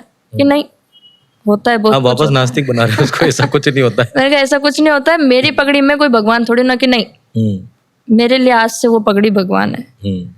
मैंने कहा वो सब ठीक है, आप सबका प्रेम है, प्यार है, पर इतना क्रेजी फैन मैंने उन्हीं भैया को देखा था और आज वो आस्तिक बन गए भगवान को लेके। और काफ़ी परिवार में भी सबकी इज्जत करते हैं बहुत। अभी बात होती है उनसे, कभी उधर उस साइड जाना होता है या? हाँ बिल्कुल होता है, अब तो काफ़ी बार हो जाती है उनसे बातचीत। बाकी भाट पचलाना के एमपी के थे और मंदिर में उन्होंने जब पगड़ी रखी तो सब उनको यूँ बोलते कि पागल है तू। कि मैं पागल नहीं हूँ, मैं बिल्कुल सही हूँ, मेरी बात समझो, ये मेरे भगवान है। अच्छा एक्सपीरियंस था। और कोई जैसे छोटे छोटे बच्चे फैन होते हैं, उनकी क्या प्रतिक्रिया रहती है? मेरे सबसे ज्यादा बच्चे ही फैन है। हाँ ये देखा है मैंने अक्सर। सबसे मतलब 5-6 साल के बच्चे हुए या 2-3 महीने के भी, अगर बच्चा सो रहा है तो उसको भजन लगा के सुला देना, वो भजन चलता रहेगा, वो सुनता रहेगा। मेरे सबसे ज्यादा फैन, अगर बड़े तो है ही तो है, पर सबसे ज्यादा फैन बच्चे में है और बच्चों से बहुत। तो यंगेस्ट सिंगर होने की वजह से भी ये प्रभाव पड़ता है बच्चों के ऊपर कि यार चलो ये अपने टाइप की है। हाँ, वो उनको लगता है कि हाँ अगर कोई मेरे से भी इंस्पायर होता है तो बढ़िया ही है, आगे बढ़े कोई। सबसे ज्यादा लोग शायद मिलने के बाद यही पूछते होंगे कि आप लड़का हो या लड़की? बिल्कुल। क्या जवाब होता है उस समय आपका?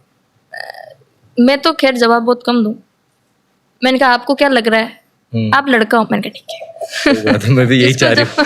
मैंने जिसको जो समझे वो ठीक है, क्योंकि इतना मौका मिल नहीं पाता मेरे को सबको जवाब देने का। तो एक बार सबको जवाब दे देते हैं एक बार कि भाई माइंडसेट क्या है इसके पीछे, छोटे बाल रखने का, कपड़े लड़कों के जैसे पहनने का और अपने आप को लड़का बताने का। मतलब वो एक होता है ना कि माइंड सेट कुछ होता है और कुछ इस चीज को मैं लेके बता दूं। मेरे छोटे बाल रखना है, सबसे पहले तो मेरे घर वालों ने मेरे को, मेरे मम्मी पापा ने। कब से? बचपन से। बचपन से मेरे को मेरे बाल पापा कटा देते और मेरे को काफ़ी खुशी मिलती थी इस चीज़ में।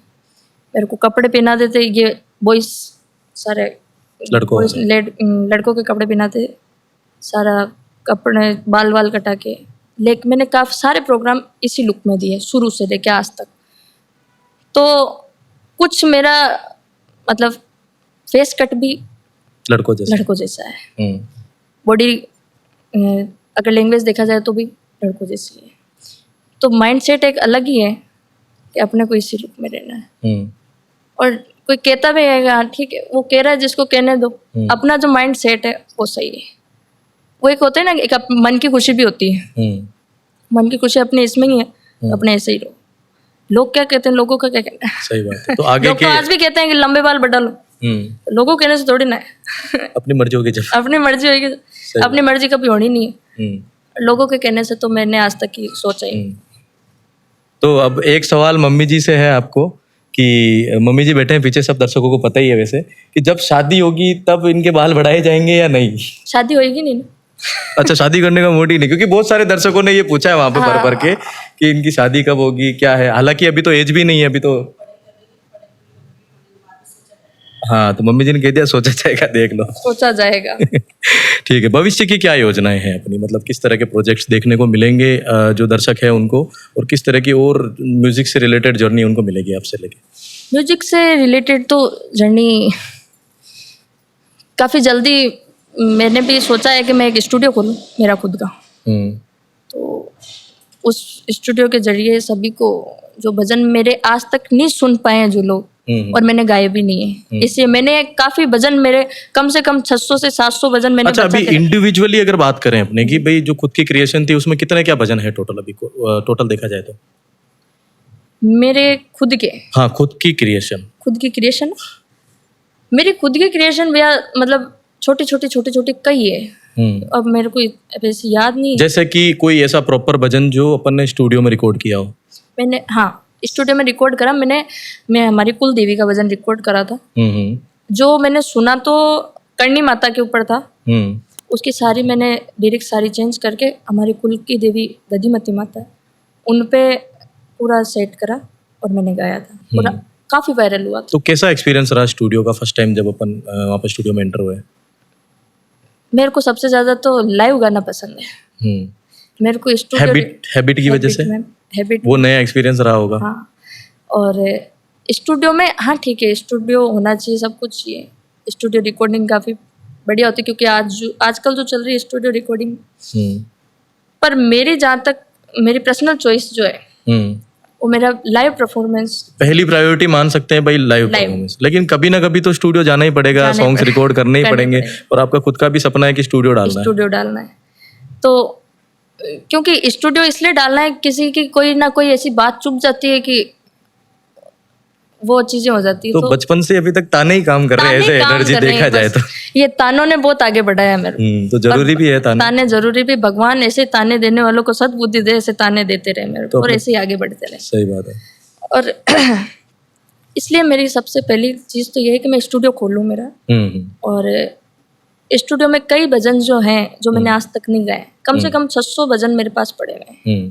जो सांवरिया सेठ के हुए, खाटू श्याम जी के हुए, कई इन दोनों के कई सारे भजन हैं, तेजा जी महाराज सबके। ये भजन जिस दिन मेरा स्टूडियो खुलेगा उस दिन सबको मिलेंगे ये भजन। और मेरी पर्सनल जो अभी तक मैंने लिखे हैं, मेरे भी हैं लिखे हैं, मेरे पर्सनल भजन मैंने लिखे कम से कम 30-35 भजन मेरे लिखे हुए हैं जो रिलीज नहीं हुआ अभी। रिलीज नहीं हुआ। ठीक है, अभी रिलीज भी नहीं हुआ। मैंने लाइव में वाली 2-4 लाइनें गा दी हो, पर मैंने पूरा अभी तक नहीं गाया। बहुत को पता नहीं वो चीज। पर वो क्या है कि कॉपी करने में आगे रहते हैं, तो मैंने 4 लाइन गाई तो भी वो 4 लाइन गा दी वैसे की वैसी। और नकल में भी अकल की जरूरत होती है, जो अकल नहीं लग गई और गा दी। और मैंने कभी पूरा वो भजन गाया नहीं। हाँ, वो करते हैं कि मैंने गा दिया, पर मैंने भी अंतरा गाया, स्थाई नहीं गई आज तक। स्थाई तो अगला। पर हाँ, बहुत से गुणी कलाकार हैं जो पूरा भजन बना देते हैं, गा देते हैं। वो देखो उनकी कंपोजिशन है, वो उनकी लिरिक्स हैं। अभी जैसे आजकल के हम म्यूजिक इंडस्ट्री के कल्चर में अगर देखें, किसी का अगर एक भजन या फिर कोई गाना वायरल हो जाता है, तो उसके बाद ऐसा कहा जाता है कि अब असली स्ट्रगल शुरू हुआ है ना। उसके बाद वो बैक टू बैक हर महीने 10-10, 15-15 गीत फेंकते हैं। तो ऐसा आपके वाले केस में देखा नहीं जाएगा। तो क्या लगता है आने वाले टाइम में इतने सारे प्रोजेक्ट एक साथ देखने को मिलेंगे या नहीं? बिल्कुल मिलेंगे। मेरे वायरल होने के बाद में भी मेरे को कुछ एक जगह से ताने पड़े थे कि अब प्रोजेक्ट्स नहीं आ रहे। हाँ। कि या नया भजन है ही नहीं इनके पास में। इनके पास में एक ही भजन है। पर उनको ये नहीं पता है कि आप जो कॉपी कर रहे हो वो भी मेरा ही भजन है। सही बात है। वो इनडायरेक्टली नहीं पता उनको। वो इनडायरेक्टली उनको नहीं पता है। पर मैंने कभी किसी को मुंह से कहा नहीं कि वो मेरे भजन ही गा रहे हो आप। और नहीं मेरे गाओ, आराम से गाओ। मेरे कभी किसी से ये चीज नहीं रही है, द्वेष भावना नहीं रही कि कौन मेरे क्यों भजन क्यों गा रहा है। ये चीज नहीं रही मेरी, और ना कभी रहेगी। क्योंकि सबका एक आगे बढ़ने का सपना होता है। किसी भी भगवान कहीं ना कहीं अपने को ही आशीर्वाद देगा कि हाँ, इसके लिरिक्स लेके गा रहा है तो वह ठीक है, इसने अच्छा लिखा, ये गा रहा है, कोई दिक्कत नहीं है। क्योंकि अपन खुद भी करते हैं ये चीज। सही बात है। तो अपन रोक नहीं सकते। सबकी कॉपी सब करते हैं।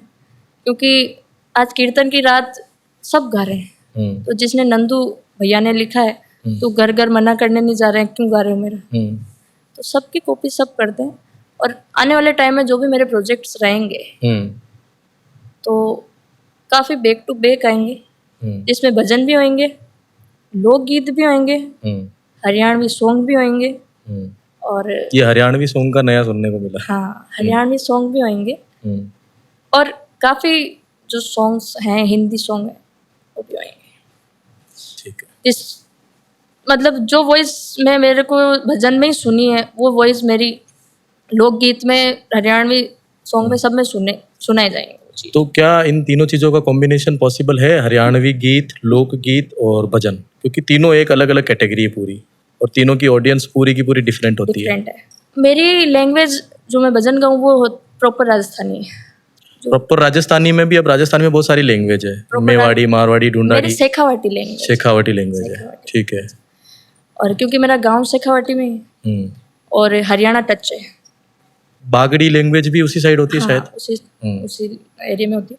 मेरा गांव में नवलगढ़, नवलगढ़ के पास में ही हरियाणा बॉर्डर लग जाता है वहाँ से। तो थोड़ी हमारी लठमार बोली भी है। लैंग्वेज है, सही बात है। तो काफी जनों को कभी अगर हम प्यार से भी बोलते तो ऐसे लगता है कि ये गाली दे रहा है। तो हमारी लैंग्वेज का थोड़ा सा फेरबदल है। बाकी उस कारण क्या हमारे गांव की लैंग्वेज थोड़ी टच है तो सारे चीज सेटल होना आराम से हो जाएगा। और रही बात लोकगीत की, तो लोकगीत को तो आज इतने सालों से सुनते हैं। मम्मी को हमारे गाने का शौक है तो मम्मी भी काफ़ी टाइम से लोकगीत सुने हमने घर में। तो उसमें लैंग्वेज में वो भी है कि हाँ बोली में ही है, क्योंकि प्रॉपर शेखावाटी है हमारा। जो भी लोकगीत आप लोग सुनते हैं, हम लोग सब जितने भी सुनते हैं सारे शेखावाटी में। भले वो विवाह के देख लो चाहे भगवान के देख लो, सारे उस हिसाब के हैं। तो अब कुल मिला के फ्यूजन वाले जो कॉन्सेप्ट होंगे वो देखने को मिलेंगे, देखा जाए। और तेजाजी महाराज जो कल मैंने कमेंट पढ़े थे कि तेजाजी महाराज का भजन कब आएगा, तो बहुत जल्द आएगा। इस लाइव के इसके माध्यम से बोल दूं मैं कि तेजाजी महाराज का बहुत जल्द भजन आने में है। रेडी है भजन? रेडी है भजन, ठीक है। पर हाँ आएगा अभी लाइव ही। अच्छा, लाइव अभी आएगा लाइव ही। और भजन जिस दिन जिसको बहुत सौ को है कि आप वो स्टूडियो रिकॉर्डिंग नहीं करते हो, तो स्टूडियो रिकॉर्डिंग जब तक मैं नहीं करूं जब तक मेरा खुद का स्टूडियो नहीं है। मैं किसी के स्टूडियो में जाके नहीं गाना है। एक इंटरव्यू देख रहे थे हम, वहाँ पे आपने शायद फौजी बनने का कुछ बता रखा है, तो इसके पीछे की क्या कहानी है? मतलब हमारा क्वेश्चन भी है कि अगर भजन गायिका नहीं होती तो क्या होती? भजन गायक बनना तो खैर मेरा था ही। शुरू से मेरा ये रहा है कि एक अलग ही है, मेरा नेचर बड़ा अलग है। जैसा देखा जाए तो जितना जैसे लड़कियों के हिसाब से भी देखा जाए तो लड़कियां क्या, बहुत सी लड़कियों का वो चीज़ नहीं होती। मेरा तो माइंड सेट ही कुछ अलग ही है, लड़कों वाला माइंड। हाँ, मेरे को केवल फौजी बनने का था। पर 2017 मेरे पिताजी जाने के बाद में मैंने काफ़ी जिद भी करी थी मम्मी से। मम्मी मेरे को भेज भी देते, मम्मी की भी तरफ से कोई मना नहीं थी। पापा का भी था कि हाँ वर्दी होनी चाहिए, पापा का भी सपना था, मम्मी का भी था। वो सपना मेरा इससे बना था कि मेरे पिताजी की नौकरी आई थी आर्मी में। फैमिली कोई हो गए थे पापा के, तो पापा को मना कर दिया गया था, नहीं जाएगा। तो पिताजी का सपना मुझे पूरा करना था। उस चीज़ को देखते हुए मैंने पूरा माइंड सेट करा था कि मेरे को बीएसएफ में आर्मी में जाना है मेरे को। पर कुछ पापा नहीं होने के कारण पैर पीछे करने पड़े मेरे को। पर आज भी मेरे एसआई की तैयारी चल रही है। आज भी एसआई की तैयारी चल रही है मेरे जोधपुर से। ठीक है, जोधपुर से तैयारी चल रही है मेरे एसआई की। और भगवान चाहा तो बिल्कुल चाहेंगे, क्यों नहीं चाहेंगे। भगवान चाह तो आज ऐसा ही भगवान ने बनाया तो बिल्कुल होंगे। और ये तो चल ही रहा है। और अगर मैं सिंगल लाइन में अगर मेरा नहीं होता रहे ना तो आज आर्मी में, पक्का आर्मी में। अच्छा, मंच पे गाते समय सबसे ज्यादा किन चीजों का ध्यान रखा जाता है? ताल, भाव, या फिर जो वहाँ पे दर्शक है, श्रोतागण है, उनकी एनर्जी? क्या ज्यादा जरूरी है? श्रोता की एनर्जी ज्यादा जरूरी है। ताल भाव तो हर एक सिंगर में होता है। जो परफेक्ट सिंगर तो खैर कोई नहीं है, आज मैं भी नहीं हूँ परफेक्ट सिंगर, पर सभी सिंगर जो ज़्यादा ध्यान रखते हैं तो ताल भाव अपने सुरों का ध्यान सभी रखते हैं। पर सबसे ज़्यादा अपने सिंगर लाइन में जो ज़रूरी है वो सामने पब्लिक की एनर्जी है। जब पब्लिक की एनर्जी पूरी नहीं दे रही है अपने आपको, तो आप कुछ नहीं कर सकते। वो ताल का भी कुछ नहीं कर सकते हो, सुरों का भी कुछ नहीं कर सकते और भाव का भी कुछ नहीं कर सकते। अपना भाव कुछ और है और पब्लिक का भाव और कुछ और है, तो वो फिर मैच नहीं हो पाता है। कई बार क्या होता है कि मान लो 10 बजे का टाइम दे रखा है शो का, अब अपन पहुंचते हैं 11, 11:30, 12, तो ऑलरेडी पब्लिक गुस्सा होती है, अब उस एनर्जी को कैसे मेंटेन किया जाता है? मतलब उस एनर्जी को प्यार से हैंडल कर लें तो बहुत बढ़िया है, तो बहुत बढ़िया है। बहुत बढ़िया है।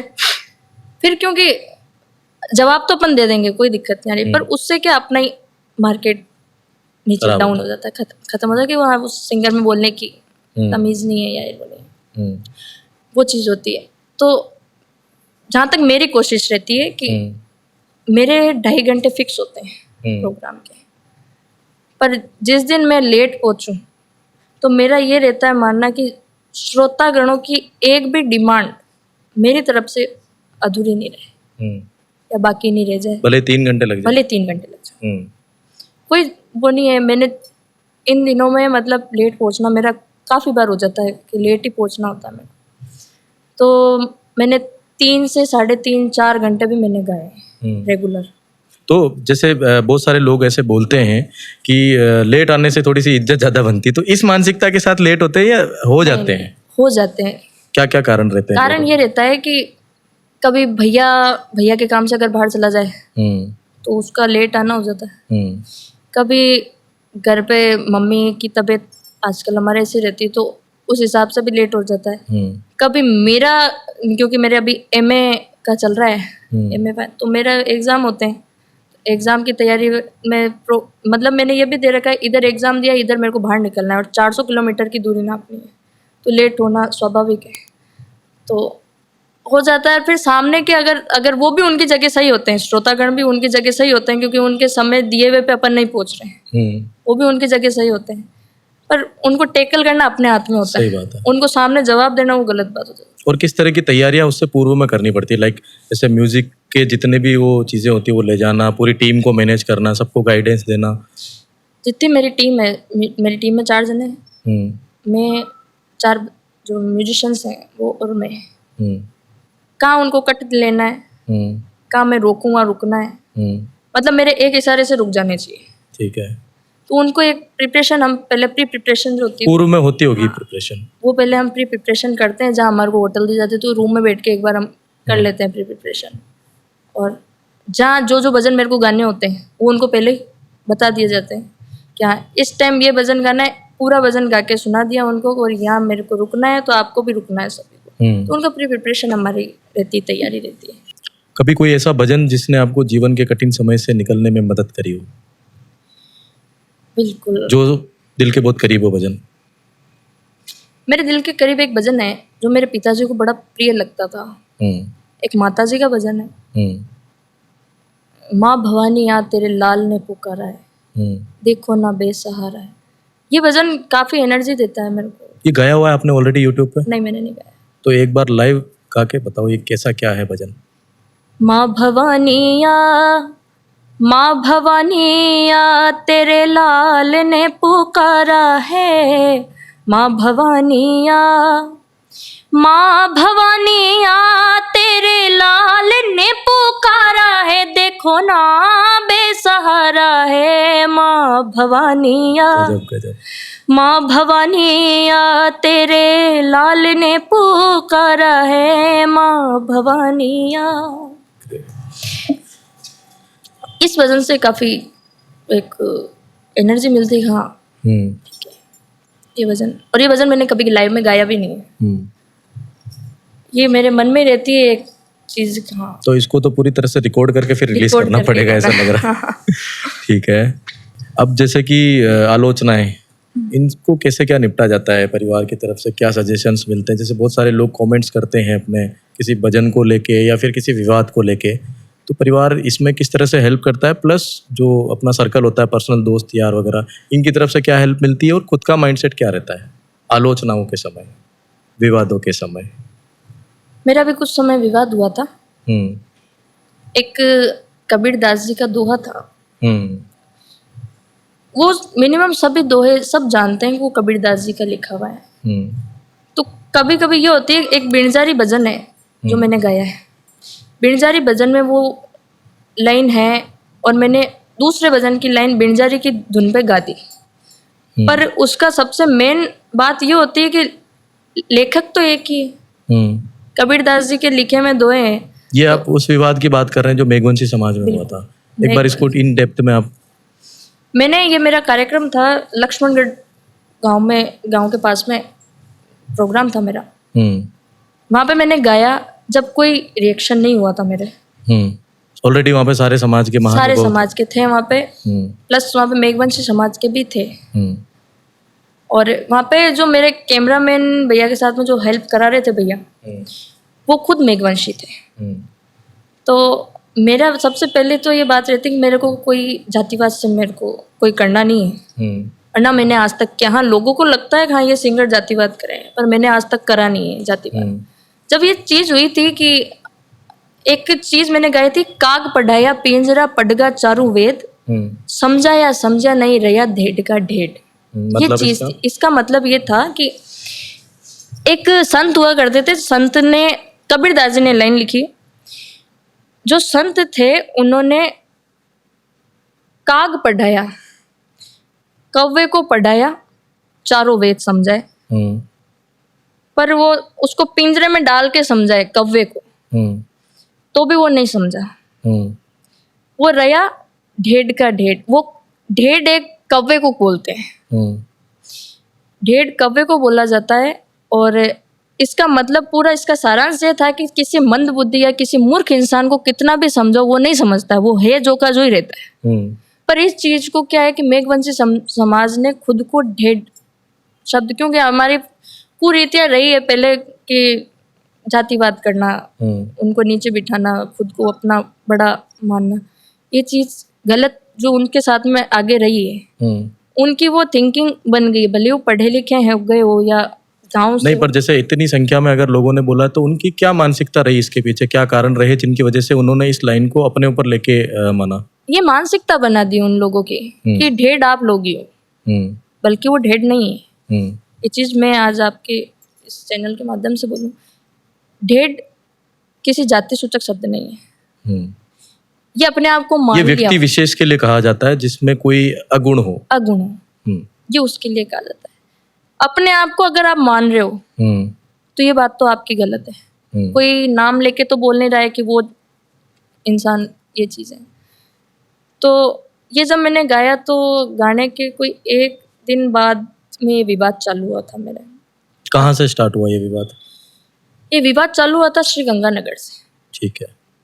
श्री गंगानगर से विवाद चालू हुआ था, काफ़ी मतलब केस वेस भी दायर हुए थे। तो खैर मैंने उनको भी यही बात समझाई थी। मैंने प्लस ये भी चीज़ बोली थी उस टाइम, हाँ ये कहा था मैंने, कहा ये कोई जाति सूचक शब्द नहीं है और अनुसूचित शब्द मैंने कुछ बोला नहीं है इसमें। मैंने एक चीज़, एक पंछी के बारे में मैंने बोला है, एक पक्षी के बारे में मैंने समझाया कि भाई किसी को, कौवे को आप पिंजरे में डाल दो और उसको चारों वेद समझा दो, वो कौवा का कौवा ही रहेगा, क्योंकि वो पिंजरे से बाहर निकलते ही मांस पे जाएगा। और ये रचना किसी और की थी? ये रचना कबीरदास जी की। फिर तो बाद में मैंने सारा निकाल के मेरी इंस्टा आईडी पे मैं डाला था, सारा सब कुछ करा था मैंने। फिर मामला शांत भी हुआ था कई। फिर मैंने कहा क्योंकि अपन ने अपनी तरफ से समझा दिया, नहीं समझना उनके ऊपर है। सही बात है। फिर मैंने मतलब माफी का भी एक वीडियो डाल दिया। मैंने कहा किसी को भी ठेस पहुंची है तो मैं माफी चाहूँ, बाकी मेरा कोई वो इंटेंशन ये नहीं था कि आपके जाति पे शब्द लगे। पर वो खुद को मान लिया, क्योंकि पिछले पुराने जमाने में उनको शब्द कही है, बार बार वो चीजें कही है, तो उनके दिमाग सेट है उस चीज में कि ढेड हम ही है। बल्कि वो ढेड नहीं है, पक्षी कौवे को बोलते हैं। वो अपने आप को या तो कौवा मान रहे हैं, कौवा इंसान रूपी तो कौवा होते ही नहीं ना। सही बात। वो चीज उन्होंने खुद पे ले ली, तो वो उनकी गलत फहमी है। मेरा कोई इंटेंशन नहीं था किसी जाति के लिए मैं गलत बोलूं, क्योंकि कलाकार की कोई जाति नहीं होती। तो इस विवाद के समय में आपकी पर्सनल मानसिकता क्या रही? परिवार की तरफ से कैसे क्या सपोर्ट मिला, लोगों की तरफ से? मतलब काफी ऐसा जरूरी नहीं है कि सारे मेघवंशी समाज मेरे खिलाफ हो गया था। काफी कुछ चंद लोग और बढ़ावा देने वाले भी कुछ अपने ही थे उस चीज में भी। और सारे मेघवंशी समाज नहीं था उसके साथ में। कई मेघवंशी समाज का मेरे पास में फोन भी आया था कि हम जान रहे हैं आप सही हो, पर कुछ एक होते हैं समाज में, वो हर समाज में होते हैं, तो उनको एक टॉपिक चाहिए किसी को भी खड़ा कर देना का ये गलत है। तो आप कुछ मत करो, आप ये इतना बोल दो कि मेरा कोई इंटेंशन नहीं था, फिर भी आपको लगा है गलत है, तो मैं माफ़ी मांगू आपसे। तो मैंने ये चीज़ बोल भी दी थी, पर फिर भी कुछ एक लोगों ने नहीं माना था, काफ़ी धमकियाँ आई थी मेरे पास में। तो फिर मैंने इस चीज़ को वहीं ख़त्म कर दिया, माफ़ी मांग के मैंने इतना ही बोला, मैंने मेरी तरफ से माफ़ी मांग ली, अब आपकी सोच है। पर इसमें जैसा मेरा ये काउंटर है कि लोगों का तो जो बोलना होता है उन्होंने बोल दिया, पर इसमें एक 17-18 साल की या 19-20 साल की लड़की की मानसिकता पे क्या प्रभाव पड़ता है, एक बार आप अपने दर्शकों को ये समझाओ तो शायद वो बेटर अंडरस्टैंड कर पाए कि इससे कितना मानसिक नुकसान होता है लोगों को। इस तरह की चीज़ें उन लोगों ने तो कर दी फटाफट से डाल के, या फिर जो भी उनकी तरफ से प्रतिक्रियाएं रही उन्होंने दे दी, बट इससे दुख कितना होता है आपके परिवार को या आपको जो थ्रेटन्स मिलते हैं उनकी वजह से। जो पब्लिक अपने को प्यार दे रही है, वही पब्लिक अगर अपने बारे में गलत लिखती है, तो एक दिमाग तो खराब होता ही है कि आज अपने अपना मतलब वो नहीं था, पर फिर भी सामने वाले ने समझ लिया है गलत है, तो एक दुख होता है कि यार मतलब अपन समाज को सही दिशा दे रहे हैं, फिर भी समाज गलत दिशा में जा रहा है या अपने को गलत समझ रहा है, तो एक दुख उस जगह होता है कि अपना मतलब ही नहीं है अगले को गलत कहना, और फिर भी वो अपने आप को समझ रहा है, तो वो तो अगले की सोच गलत है, बाकी अपना कोई मतलब। फिर वो एक दुख होता है कि यार अपन सिंगर हैं या भजन गायक हैं, तो अपन या तो अपन गलत कर रहे हैं, या तो अपन गलत कर रहे हैं कि समाज का अपन जाति सूचक शब्द बोल के समाज विरोध ऐसे शब्द कर रहे हैं, अपन जाति वर्ण भेदभाव कर रहे हैं। पर नहीं, मेरे परिवार ने भी यही कहा कि यही समझाया कि ये एक जाति सूचक शब्द नहीं है, ये कबीरदास जी का दोहा है। फिर तो मैंने काफ़ी किताबों में भी संभाला था, क्योंकि कबीरदास जी ने जब लिखा है तो उन्होंने भी कुछ सोच समझ के कुछ देखा होगा जब भी लिखा है। और पौराणिक जो कथाएं हुई है उनमें इनके अभिलेख है, उल्लेख है। तो उन्होंने लिखा जब भी, तो उन्होंने कुछ सोच समझ के लिखा, क्योंकि अकेले मैंने घर में बैठ के तो लिखा नहीं वो कि ये चीज़ है, या मैंने कोई मन से बनाई, मन से तो किसी ने कुछ भी नहीं बनाया। तो मैंने वही चीज़ उनको बोली थी, मैंने कहा अगर आपको विरोध करना भी है तो या तो कबीरदास जी की उस लेखनी जो डली हुई है उसको डिलीट करो, गूगल से भी डिलीट करो, क्योंकि कल को कोई और सिंगर गाएगा, कल को और कोई सिंगर गाएगा। आप ऐसे, ये तो मेरे पे हुआ है, कभी कोई और दूसरा सिंगर गा रहा है तो वो उस पर भी खड़े हो जाएगी बात। तो मेरी बात तो मतलब इतनी गलत गलत लैंग्वेज का भी प्रयोग करा था लोगों ने, पर वह ठीक है, वो ऊपर वाले की कृपा से धीरे धीरे वो मामला ठंडा हुआ और मैंने समझाया, जैसे जैसे जो जो समझा वो माना, जो नहीं माने वो आज भी नहीं माने। सही बात है। तो अपन समझाने के लिए तो एक यही जरिया होता है कि जो अगर समझे तो समझा, अपन इतना ही समझा सकते हैं कि अपना कोई इंटेंशन नहीं था। अगर गलती हो तो फिर हम कुछ एक्सप्लेन भी करें, बस गलती नहीं हो तो फिर बोलना गलत है, फिर अपने आप को गलत साबित मानना, अपन है ही नहीं तो क्यों माने।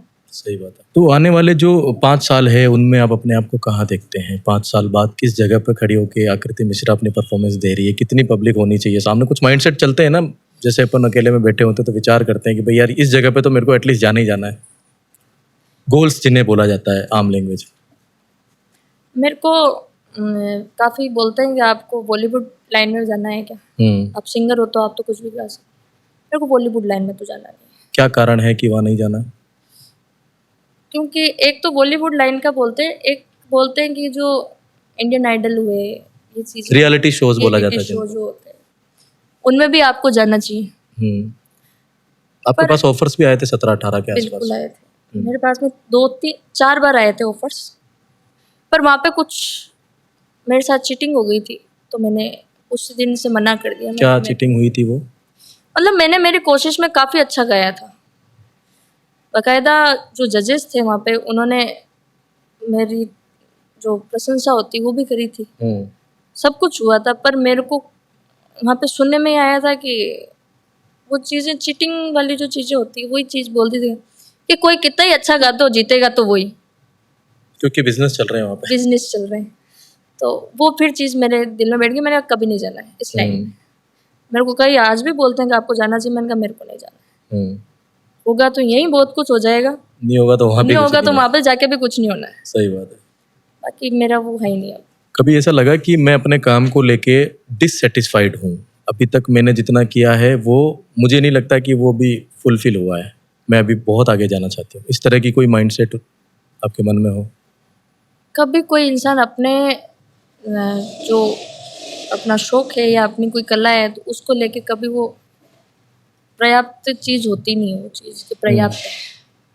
उसको हमेशा ये लगता है कि तो मैं भी वही हूँ कि मेरे को अभी तक संतुष्टि नहीं है कि हाँ, अभी तो बहुत कुछ करना है, क्योंकि अपने आप को अभी मैंने इतना बड़ा नहीं माना कि मैं बहुत, और ना ही मेरे को उतना बड़ा बनना है।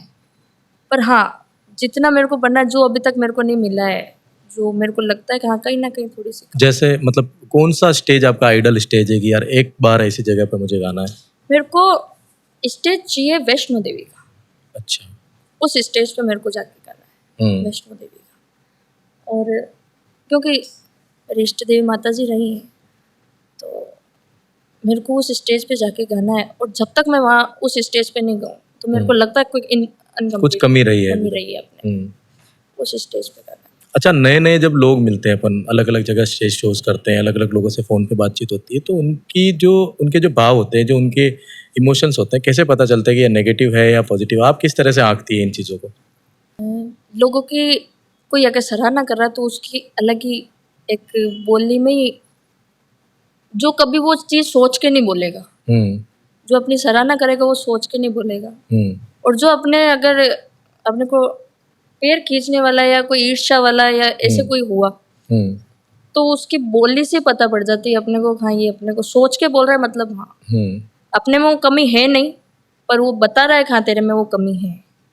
वो चीज़ कमी होती नहीं है अपने में, वो बना के बता अपने रहा है। बना के बता रहा है वो चीज़, हुँ, कि हाँ, तेरे में ये कमी है। तो उस इंसान की कमी, वो जो उसकी बोली पे अपने को इतना ध्यान नहीं देना चाहिए। हाँ, पर जो अपने प्रशंसक हैं, हुँ, उनके जो भाव हैं, उनको अपने को हमेशा, उनको जो चीज़ चाहिए या उनको जो उनकी वो जो भी हो, भाव हो, उसकी कदर करनी चाहिए। बाकी जो अपने को भटका रहा है लाइन से, उसकी बातों पे, ऐसे लोगों को दूर ही रखना चाहिए सही बात। अपने से। हैसियत इतनी बनाओ कि आसमां को खरीदने की हो, क्योंकि धरती तो कितनी भी महंगी हो ना, हर कोई खरीद लेता है, सही बात, नाप ली जाएगी। नाप ली जाएगी। इसलिए इतना लोगों की बातों पे जाके, तो एक 17-18 साल की लड़की जो अभी सिंगर बनना चाहती है, उसके लिए सबसे अच्छी राय क्या दे सकते हैं अपन अभी?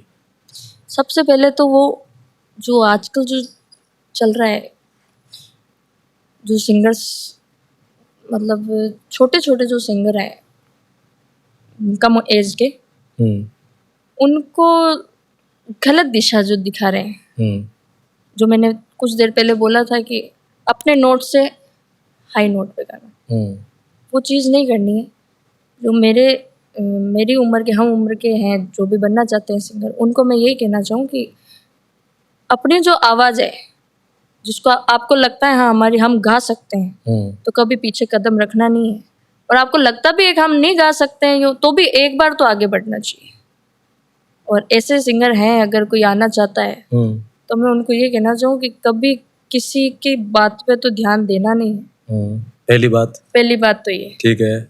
कोई सिंगर होते हैं कई मंच पे, अपने से छोटे को ऊपर नहीं चढ़ने देते हैं, तो नहीं कैसे गाने चढ़े वो? देते हैं, नहीं गाने देते हैं। तो ऐसों को मतलब, या तो आपके कोई रिलेटिव हो वहाँ पे, या आपके कोई सुन रहा हो, तो उनको बोलो, या फिर भगवान पे तो विश्वास रखना ही है। आज नहीं तो कहीं कल आज नंबर नहीं आएगा। तो कल तो, क्योंकि मैंने वही विश्वास रख के आज ये मौका मिला। ये पूरी तपस्या थी 2007 से लेके 25 बिल्कुल, तक। 25 तक की तपस्या थी। और जैसा मैंने पढ़ा भी था इसमें, कि भजन से पहले, प्रोग्राम से पहले आप कोई विशेष कोई प्रार्थना या ऐसा कुछ करते हैं, बिल्कुल रहती है। क्योंकि कल ही मैंने कमेंट पढ़े कि आप 5 दोहों में ऐसा दोहा क्यों बोलते हो, एक जो सेकंड नंबर का दोहा है मेरा एक, हुँ, जो 5 दोहे बोले जाते हैं, इष्ट देव कुल देवता बालाजी महाराज, कुल देवी सहाय करो हमारे पितर जी महाराज। तो ये 3-4 ही अपने इष्ट देव, कुल देव और इष्ट देवी और घर के पितृ देव, वही आगे बढ़ाने वाले हैं और वही रखने वाले हैं। वो चाहे तो कुछ नहीं है, वो चाहे तो बहुत कुछ है। सही बात है। तो इसलिए ये चीज़ मेरी सबसे पहले रहती है, किसी भी प्रोग्राम में जाने से पहले और प्रोग्राम मंच पे बैठने से पहले, ये चीज़ पहले रहती है। तो जो आगे बढ़ना चाहते हैं, वो सबसे पहले अपने इष्ट देव, कुल देव और घर के जो देव हैं, उनको मनाएँ और फिर तो कोई बाल वाकई नहीं कर सकता, और किसकी हिम्मत जो अपने को स्टेज पे नहीं चढ़े। उनसे आगे कौन चल सकता है। सही बात। अच्छा, स्टेज के ऊपर जब अपन परफॉर्मेंस दे रहे होते हैं तो बहुत सारी टेक्निकल चीज़ें भी वहाँ पे लगी होती है, बहुत सारी मशीन्स लगी होती है, और मशीन की एक खूबी होती है कि वो कभी भी खराब हो सकती है। तो उस समय किस तरह की विचारधारा आपके मन में बनती है और उस सारी सिचुएशन को मैनेज कैसे किया जाता है? कई बार हो जाता है, जैसे मेरा कीबोर्ड हाँ, वो खराब हो गया या फिर खराब हो गया, या जो नोट मैंने सेट कराया है उसमें हाँ। जो स्वर है मेरा, उस ढोलक वाला नहीं आया या वो नहीं आया जो हमारे साथ हमेशा आता है, अलग आ हमेशा गया। तो या तो पहले उनको समझाना पड़ता है, या इसमें तो फिर हर एक सिंगर को मैनेजमेंट स्किल्स होना बहुत ज़्यादा जरूरी है। क्योंकि हमेशा एक आधे को मतलब रखना चाहिए, हमेशा एक पे निर्भर नहीं रहना चाहिए। हम्म अपनी जो धुन है, अपने या अपने कोई भी ट्रैक्स हैं, हम्म वो एक से दूसरे के पास होने जरूरी है। हम्म बाकी तो फिर प्रोग्राम बिगड़ने के चांस ज़्यादा रहते हैं। हम्म अपने जो चीज़ अपने को चाहिए वो नहीं मिल रही तो वो फिर गलत पड़ जाता है। अच्छा, इसमें एक चीज़ और होती है कि जैसे पूरी की पूरी जो टीम होती है सिंगर्स के पीछे, उन लोगों के नाम को कभी भी ज़्यादा हाईलाइट नहीं किया जाता है। जैसे कि मैं हर एक शो में देखता हूँ, मैं कभी किसी ढोलक वाले को नहीं जानता, पैड वाले को नहीं जानता, ऑर्गन वाले को नहीं जानता, मैं जानता हूँ सिर्फ सिंगरों को। तो क्या आपको लगता है कि ये बदलाव होना चाहिए? जैसे कि आजकल पंजाबी इंडस्ट्री में हम देखते हैं कि जो लिरिसिस्ट होते हैं उनके नाम भी दिए जा रहे हैं, गानों में बाकायदा बोले जाते हैं। तो भविष्य में क्या इस तरह के बदलाव होने चाहिए कि स्टेज पे सबसे पहली जो तारीफ है या फिर जो आखिर में जो तारीफ की जाती है वो इन लोगों की होनी चाहिए कि यार ये लोगों का बहुत बड़ा योगदान रहता है? बिल्कुल, एक सिंगर की मतलब जो Backbone। सिंगिंग लाइन में अगर बैक देखा जाए तो सबसे पहला तो होता है म्यूजिशियंस। अगर म्यूजिशियन ही नहीं होंगे, म्यूजिशियन जो प्ले कर रहे हैं वो नहीं होंगे तो सिंगर का कोई महत्व नहीं है, क्योंकि इनकी बहुत बड़ी भूमिका होती है सिंगर के गाने तो में। आज एक छोटा सा शाउट आउट कि इन लोगों की क्या क्या भूमिकाएं होती है और ये कितनी इंपॉर्टेंट है। देखिए, सबसे पहले कीबोर्ड वाले की अगर मैं बात करूं, कीबोर्ड वालों की, तो जब तक वो अपने को स्वर नहीं देगा तो प्रिपेयर अगर सिंगर है तो वो तो फिर भी लगा के गा देगा। पर जो नया सिंगर है उनको थोड़ा बहुत स्वर का ज्ञान है, थोड़ा बहुत बचा हुआ भी है, तो उनके लिए बहुत ज़रूरी है और मेरे लिए भी बहुत ज़रूरी है, क्योंकि स्वर नहीं मिलेगा तो हर एक बार सुर से बेसुरा इंसान हो ही जाता है। क्योंकि गाते गाते अगर बंद हो गया या कुछ भी टेक्निकल प्रॉब्लम हो गई तो वो चीज़ हो जाती है कि सुर वाला इंसान भी थोड़ा सुर से आउट होएगा। तो इसका बहुत बड़ा महत्व होता है कीबोर्ड का। ठीक है। फिर रही बात पैड की, ऑक्टोपैड की, आजकल जो ट्रेंड चल रहा है ट्रैक का, हाँ, डायरेक्ट एक ट्रैक लगाया और वो तो धीरे धीरे इन लोगों की जॉब चली जाएगी। ये तो धीरे धीरे तो इनकी वो चीज़ धीरे धीरे वो जॉब चली जाएगी। तो इस ट्रैक का भी बहुत अब महत्व हो गया। बाकी पहले तो केवल नॉर्मल पैड बजता था वही, पर अब ट्रैक का भी काफ़ी महत्व हो गया, क्योंकि अब तो मैंने इन 4 सालों में ही ट्रैक पे गाना चालू करा, कोरोना के बाद। कोरोना के बाद। बाकी मैंने कभी ट्रैक पे नहीं गया, मेरे को ट्रैक के भजन आते ही नहीं थे, मेरे को लाइव भजन ही आते थे। और अब जैसे जैसे मेरे को पता पड़े कि हाँ ट्रैक का भी थोड़ा बहुत अब है महत्व, क्योंकि अब सारा चीज़ अलग अलग होने लगी है क्या, तो अब ट्रैक का भी महत्व है, क्योंकि अब ट्रैक के जैसे टेम्पो बढ़ गया तो सिंगर नहीं गा पाएगा। सही बात है। अगर किसी की हैबिट में, भले कितनी हैबिट में हो, पर वो नहीं गा पाएगा, क्योंकि उस टेम्पो के साथ उसकी प्रैक्टिस ही नहीं है उसकी। और अगर धीरे है तो भी वो नहीं गा पाएगा, मीडियम है तो वो ठीक है। वो तो कई जो नए नए हैं वो फिर भी चूक जाते हैं, अगर टेम्पो नहीं, अगर मीडियम भी हुआ तो भी चूक जाते हैं। तो इस ट्रैक का भी बहुत महत्व है, ऑक्टोपैड का। और सबसे बड़ी रीढ़ की हड्डी होती है रिदम। म्यूजिशियंस की रीढ़ की हड्डी रिदम होती, ताल। अगर ताल नहीं हुई, ढोलक नहीं हुई तो कोई मतलब नहीं है, ना तो गाने वाले का है ना बजाने वाले का है, किसी का कोई महत्व नहीं है। ये 3 चीज़ मेन है। बाकी ढोल और ये तबला तो अपन रखते ही हैं, ये तो एक पब्लिक डिमांड पे हो गया है कि हाँ ढोल भी चाहिए हमारे को, तो ढोल भी है। तो स्टेज पूरा बदल चुका है। पहले मतलब सारे एक एक इंडिविजुअल व्यक्ति बैठे होते थे, अब एक ट्रैक है, बाकी 2-3 जने हैं, बस उनके ऊपर पूरा स्टेज संभाला जाता है।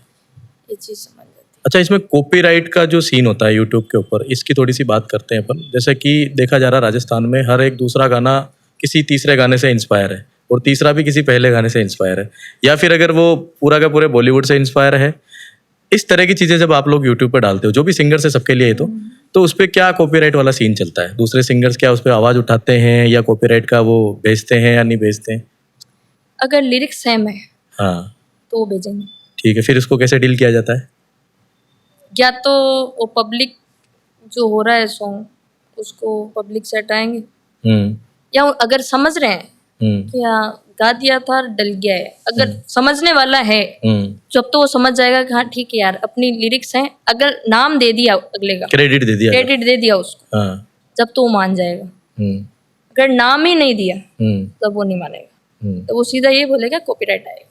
सही बात है। फिर हटवाने के लिए फिर तो अलग अलग चीजें हैं, कोई अमाउंट मांगता है, कोई क्या करता है। पुराने समय में देखा जाता था कि जो महिला कलाकार होती है उनको ज़्यादा तवज्जो नहीं दी जाती थी या फिर स्टेज नहीं मिलता था, बहुत ज़्यादा उनको स्ट्रगल करना पड़ता था। आजकल तो खैर दोनों को इक्वली रखा जा रहा है। तो इस चीज़ को लेके आप जो महिलाएं हैं उनको क्या आप कोई बात रखना चाहेंगे जिससे कि वो इंस्पायर हो सके, वो भी समझ सके कि नहीं यार ये इम्पॉसिबल नहीं है, कर सकते हैं हम भी। इम्पॉसिबल तो कोई चीज होती नहीं, ये तो सक्सेस होने के बाद पता चल जाता है, पर उनको नहीं पता। पर इम्पॉसिबल चीज कोई होती नहीं है। पर हाँ जो अभी घर से बाहर नहीं निकली हैं माताएं बहनें, जो घर से बाहर ही नहीं निकली हैं और पहले ही अगर पैर अंदर रख रही है तो वो गलत सोच है उनकी कि वो अपन बाहर निकल गए तो वो क्या कहेगा, ये क्या कहेगा। कोई कुछ नहीं कहता है, अगर आप एक कान से सुनोगे दूसरे कान से निकाल दोगे। पर जैसे कि वो आजकल महिलाओं का भी यही मानना है कि पुरुष प्रधान समाज है, इसमें आपके क्या विचार है? ये तो सोच उनको खुद को बदलनी आएगी। मतलब जो मैंने पहले कहा कि लोग तो कहते रहेंगे, लोगों का काम है कहना। सही बात है। लोग तो कहते रहेंगे। उन माता बहनों को यही कहना है मेरा कि कभी भी अगर पुरुष प्रधान समाज भी हैं तो भी उनकी सोच आप बदलो, आप बदलो। ये नहीं उनकी सोच में अपन दब जाए, क्योंकि महिलाएं एयर डिफेंस में भी जा रही है, फौज में भी जा रही है, बहुत बड़े बड़े पद पे भी है। अभी जो अपने हुआ था अभी जो भारत पाकिस्तान का, तो दोनों ही बहनें ही थी। हाँ, विंग कमांडर व्योमिका सिंह और एक कुरैशी जी थे। कुरैशी जी थे। हाँ। तो ये जाति धर्म तो होता ही नहीं, ये इससे पूरा प्रूफ हो गया। ये जाति धर्म तो होता ही नहीं, ये पूरा प्रूफ है इसमें। और जो माताएं बहनें जो किसी भी फील्ड में हो, कोई जरूरी नहीं है सिंगिंग लाइन में हो चाहे किसी भी फील्ड में हो, बस एक बार पैर बाहर रखने की जरूरत है। कोई पीछे खींच रहा है तो उसको लात मार के आगे बढ़ना है, पर पीछे नहीं हटना है कि हाँ पैर खींच रहा पीछे चले जाए, नहीं। उसके पैर खींच रहा तो उसके पैर खींचने वाले के लात दे दो, पर अपने को आगे जाना है। ये एक कान से सुनो दूसरे कान से निकाल दो, बाकी अंदर दब के रहना ये चीज़ नहीं होनी चाहिए। ये कहना है मेरा, क्योंकि लीडर बनना बहुत जरूरी है। लीडर जब तक नहीं बनोगे जब तक तो स्ट्रगल तो करना पड़ेगा, स्ट्रगल तो चाहिए। तो जब यूट्यूब पे हम लिखते हैं कि आकृति मिश्रा कंट्रोवर्सी, उसमें दो तरह की कंट्रोवर्सी आती है। एक तो आपने अभी एक्सप्लेन करी, एक और आती है अमलों का व्यापारी से लेके। इसका क्या सीन है? अमलों का व्यापारी पूरण जी गुजरने गया था, उसके बाद में जो भैया हैं वो प्रेम शंकर जी जाटने गया। लिखने वाले पूरण जी गुजर है, तो ट्रेंडिंग का चीज सब गाते हैं। देखो मेरे को शौक नहीं था कि मैं कोई कंट्रोवर्सी करूं या ऐसी कुछ चीज करूं, पर क्या हुआ था कि वहाँ पे जब ये ट्रेंडिंग में चल रहा था तो लोगों की धारणा बन गई थी कि इस सिंगर से भी गवाते हैं, देखे एक बार। अच्छा, मतलब पब्लिक डिमांड पे गया? पब्लिक डिमांड पे गया था मैं। तो उस टाइम ये चीज नहीं थी कि हम लोग का व्यापारी क्यों का, जब चीजें चल रही थी तो हम लोग का व्यापारी क्यों का ये चीज नहीं थी। मैंने गाया तो लिखा किसने, वायरल कौन हुआ, हाईलाइट मेरे को कर दिया इस चीज इस चीज में हाईलाइट मेरे को कर दिया गया था, और कुछ एक लोगों ने ही करा था। क्योंकि भीड़ तो बेचारी बहुत भोली, उनको पता ही नहीं है, उनको तो जो दे रहे वो सुन लेते हैं। कुछ लोगों ने करा था, वो तो काफी नाम वायरल भी हो गया था। अब तो मैं नाम नहीं लेना चाहूँ, वो तो नाम क्या नहीं लेना चाहूँ, तो नाम ही बहुत वायरल हो गया था उनका। तो राजसमंद के थे, उन्होंने केस किया था कि सांवरा सेठ को मेरे आराध्य देव को अमलों का व्यापारी कैसे बोला। तो आराध्य देव आपके तो है नहीं, या हम सांवरा सेठ को नहीं मान के और कहीं किसी को मान रहे हैं। अब भगवान को तो बंटवारा वैसे ही कर दिया लोगों ने, पर उन्होंने एक चीज बोली ना कि मेरे आराध्य देव का नाम धूमिल कर रहे हैं ये, और पर्सनली मेरा नाम बहुत वायरल करा उन्होंने कि हाँ इसने, उन्होंने सारे सिंगर्स का अमलों का जो जो गाया, जिसने सुन सांवरा मंड प्यारा काले गाड़ी लाने गढ़ मंड पे हम बैठो सांवरा अमलों का व्यापारी है, उन्होंने सबके सॉन्ग हटवाए भी सही, रीलें भी हटवाई। मेरे पास में फ़ोन आया था उनका कि जो आपने गाया ये सॉन्ग हटाओ। मैंने कहा सबसे पहली बात तो मैंने यूट्यूब पे नहीं डाला, यूट्यूब पे डालूं जिस दिन आप बोलना कि हटाओ, पर उस दिन भी नहीं हटाऊँ, ये चीज़ भी साफ है। दूसरी बात, मैंने रील डाली, रील मैंने अकेले नहीं डाली, कई ने डाल रखी, पहले उनको बोलो। मैं तो बहुत बाद में हूँ, मेरे से पहले तो कई ने गा दिया था, मैं तो बाद में गाया। तो वो बोले कि नहीं मैंने सबका हटवा दिया है, आपने ही नहीं हटाया, आपको हटाना पड़ेगा। मतलब एक उन्होंने थोप दिया मेरे को चीज़ की, आपने नहीं करा। तो उन्होंने काफ़ी गलत चीज़ मेरे को, कई सिंगर्स ने भी इसमें साथ दिया था उनका, जिन्होंने नहीं गाया, जिन्होंने नहीं गाया उन्होंने कई साथ दिया कि हाँ हाँ वो गलत है, ठीक है उनको करो। तो मैंने तो उन सिंगर्स को भी यही कहा कि जब जान के भी अनजान बन रहे हो तो आप फिर कोई मतलब नहीं है, सही को सही नहीं कह रहे हो तो आप कोई मतलब नहीं। आज आपको भी पता है, मेरे को भी पता है, कोई नॉर्मल सांवरा सेठ का जो भंडारा है या भंडारे में कितने भी आते हो, वो सांवरा सेठ भी मेहनत करा लोगों के काम सारा, जब लोग चढ़ा रहे हैं ऐसे तो कोई नहीं चढ़ाता है। तो आज सांवरा सेठ के आज अगर गवर्नमेंट टीचर भी हुआ या गवर्नमेंट कर्मचारी भी हुआ वो भी इतना नहीं चढ़ाता है, ठीक है।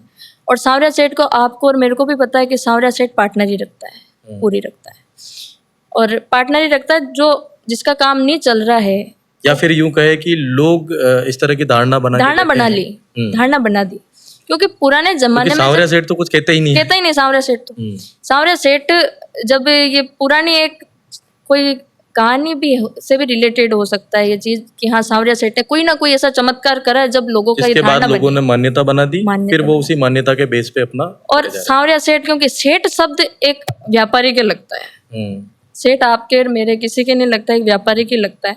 और मतलब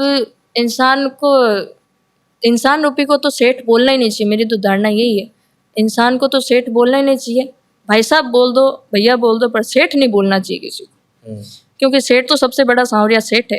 मैंने उनको भी यही बात बोली थी कि सेठ शब्द किसके लगता है, कि व्यापारी के लगता है। मैंने कहा व्यापारी के लगता है ना, कहा हाँ लगता है। मैंने कहा तो मैंने क्या गलत गाया?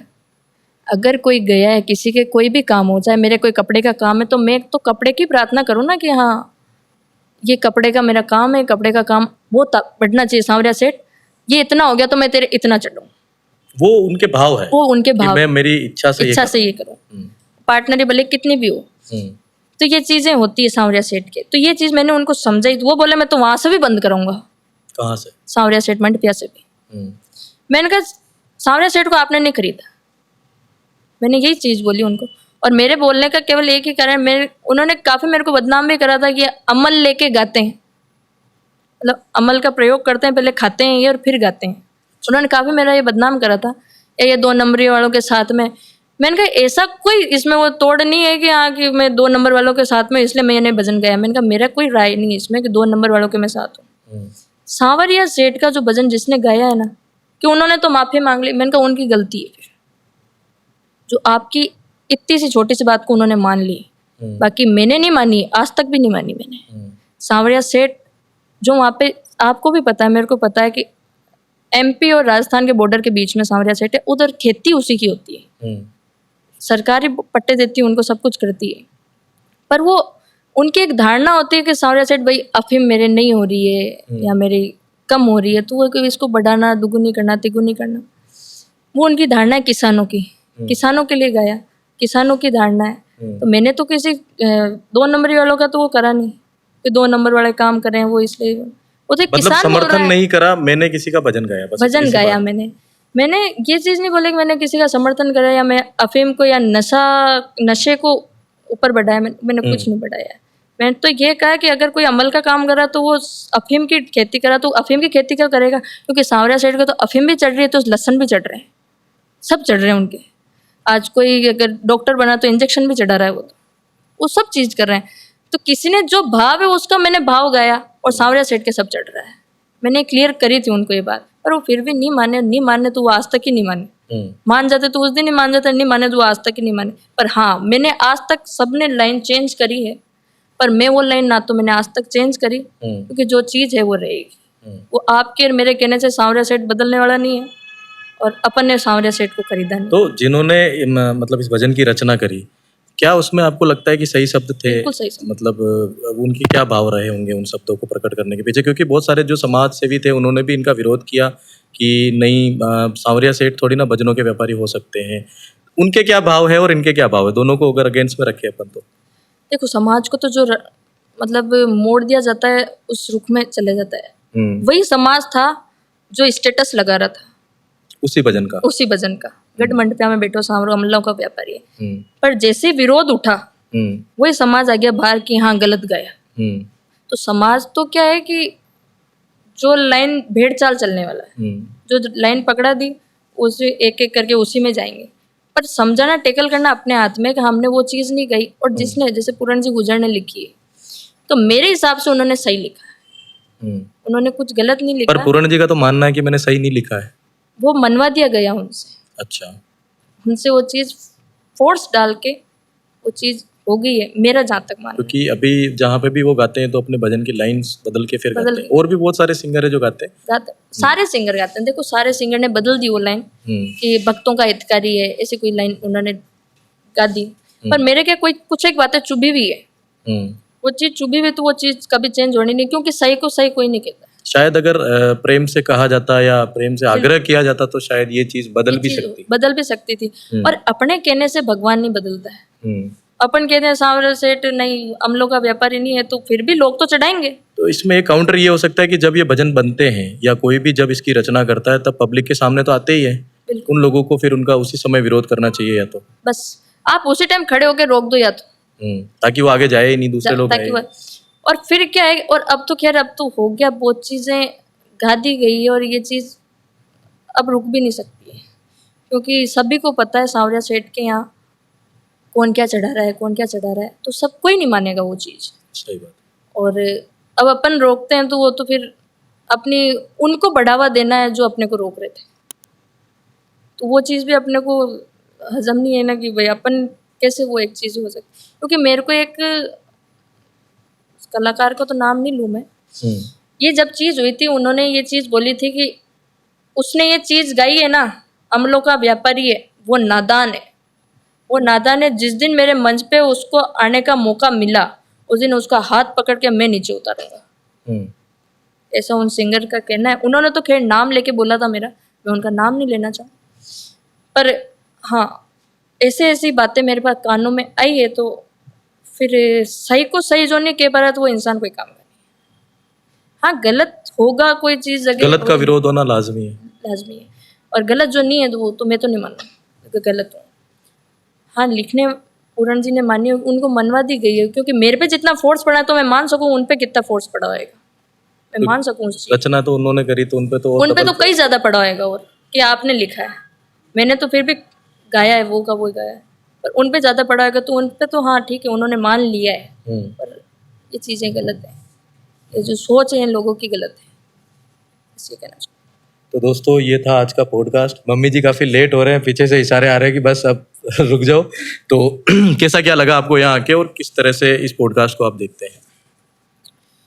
मेरे को काफ़ी अच्छा लगा और आप सबका व्यवहार बहुत अच्छा लगा, और पॉडकास्ट आपने जितने भी जो हैं उनके इसी मतलब पारिवारिक, हाँ जिसको फैमिली साथ में बैठ के देख सके, फैमिली साथ में बैठ के देख सके। मैंने भी आपके कई पॉडकास्ट देखे हैं, सभी के देखे हैं मैंने, और जिसमें सबसे बेहतर जो मेरे को लगा आपका यहाँ का लगा, और काफ़ी एक वो इच्छा भी थी हाँ वहाँ पे जाके एक पॉडकास्ट करना है। तो आप अपने दर्शकों को एक बार क्या लास्ट संदेश, आखिरी संदेश जिसे बोला जाता है, वो देना चाहेंगे? देखिए मैंने इतनी देर से जो एक ही बात बोली है, सारी चीज़ का एक ही निष्कर्ष मैं वापस बोल दूँ। मेरे जैसे कई जो भी हैं जो किसी भी फील्ड में आगे जाना चाहते हो, किसी भी फील्ड में, कोई ज़रूरी नहीं है कि वो सिंगिंग लाइन में हो, कोई ज़रूरी नहीं है, जो भी फील्ड में या पढ़ाई में हो चाहे कोई भी हो, आप लोगों की बात ना सुने, मन की सुने। लोग बोले तो एक कान से सुने, दूसरे कान से निकाल दें, यही कहना है। इस इस हिसाब से चलोगे जब तो आगे बढ़ जाओगे, बाकी पीछे के पीछे रह जाओगे। सही बात है। तो दोस्तों चैनल को सब्सक्राइब करा। वैसे हम पूरे वीडियो में नहीं बोल पाते हैं क्योंकि मैं तो भूल जाता हूँ सब्सक्राइब का बोलना, पर कर लेना अपने हिसाब से। Thank you so much, bye bye.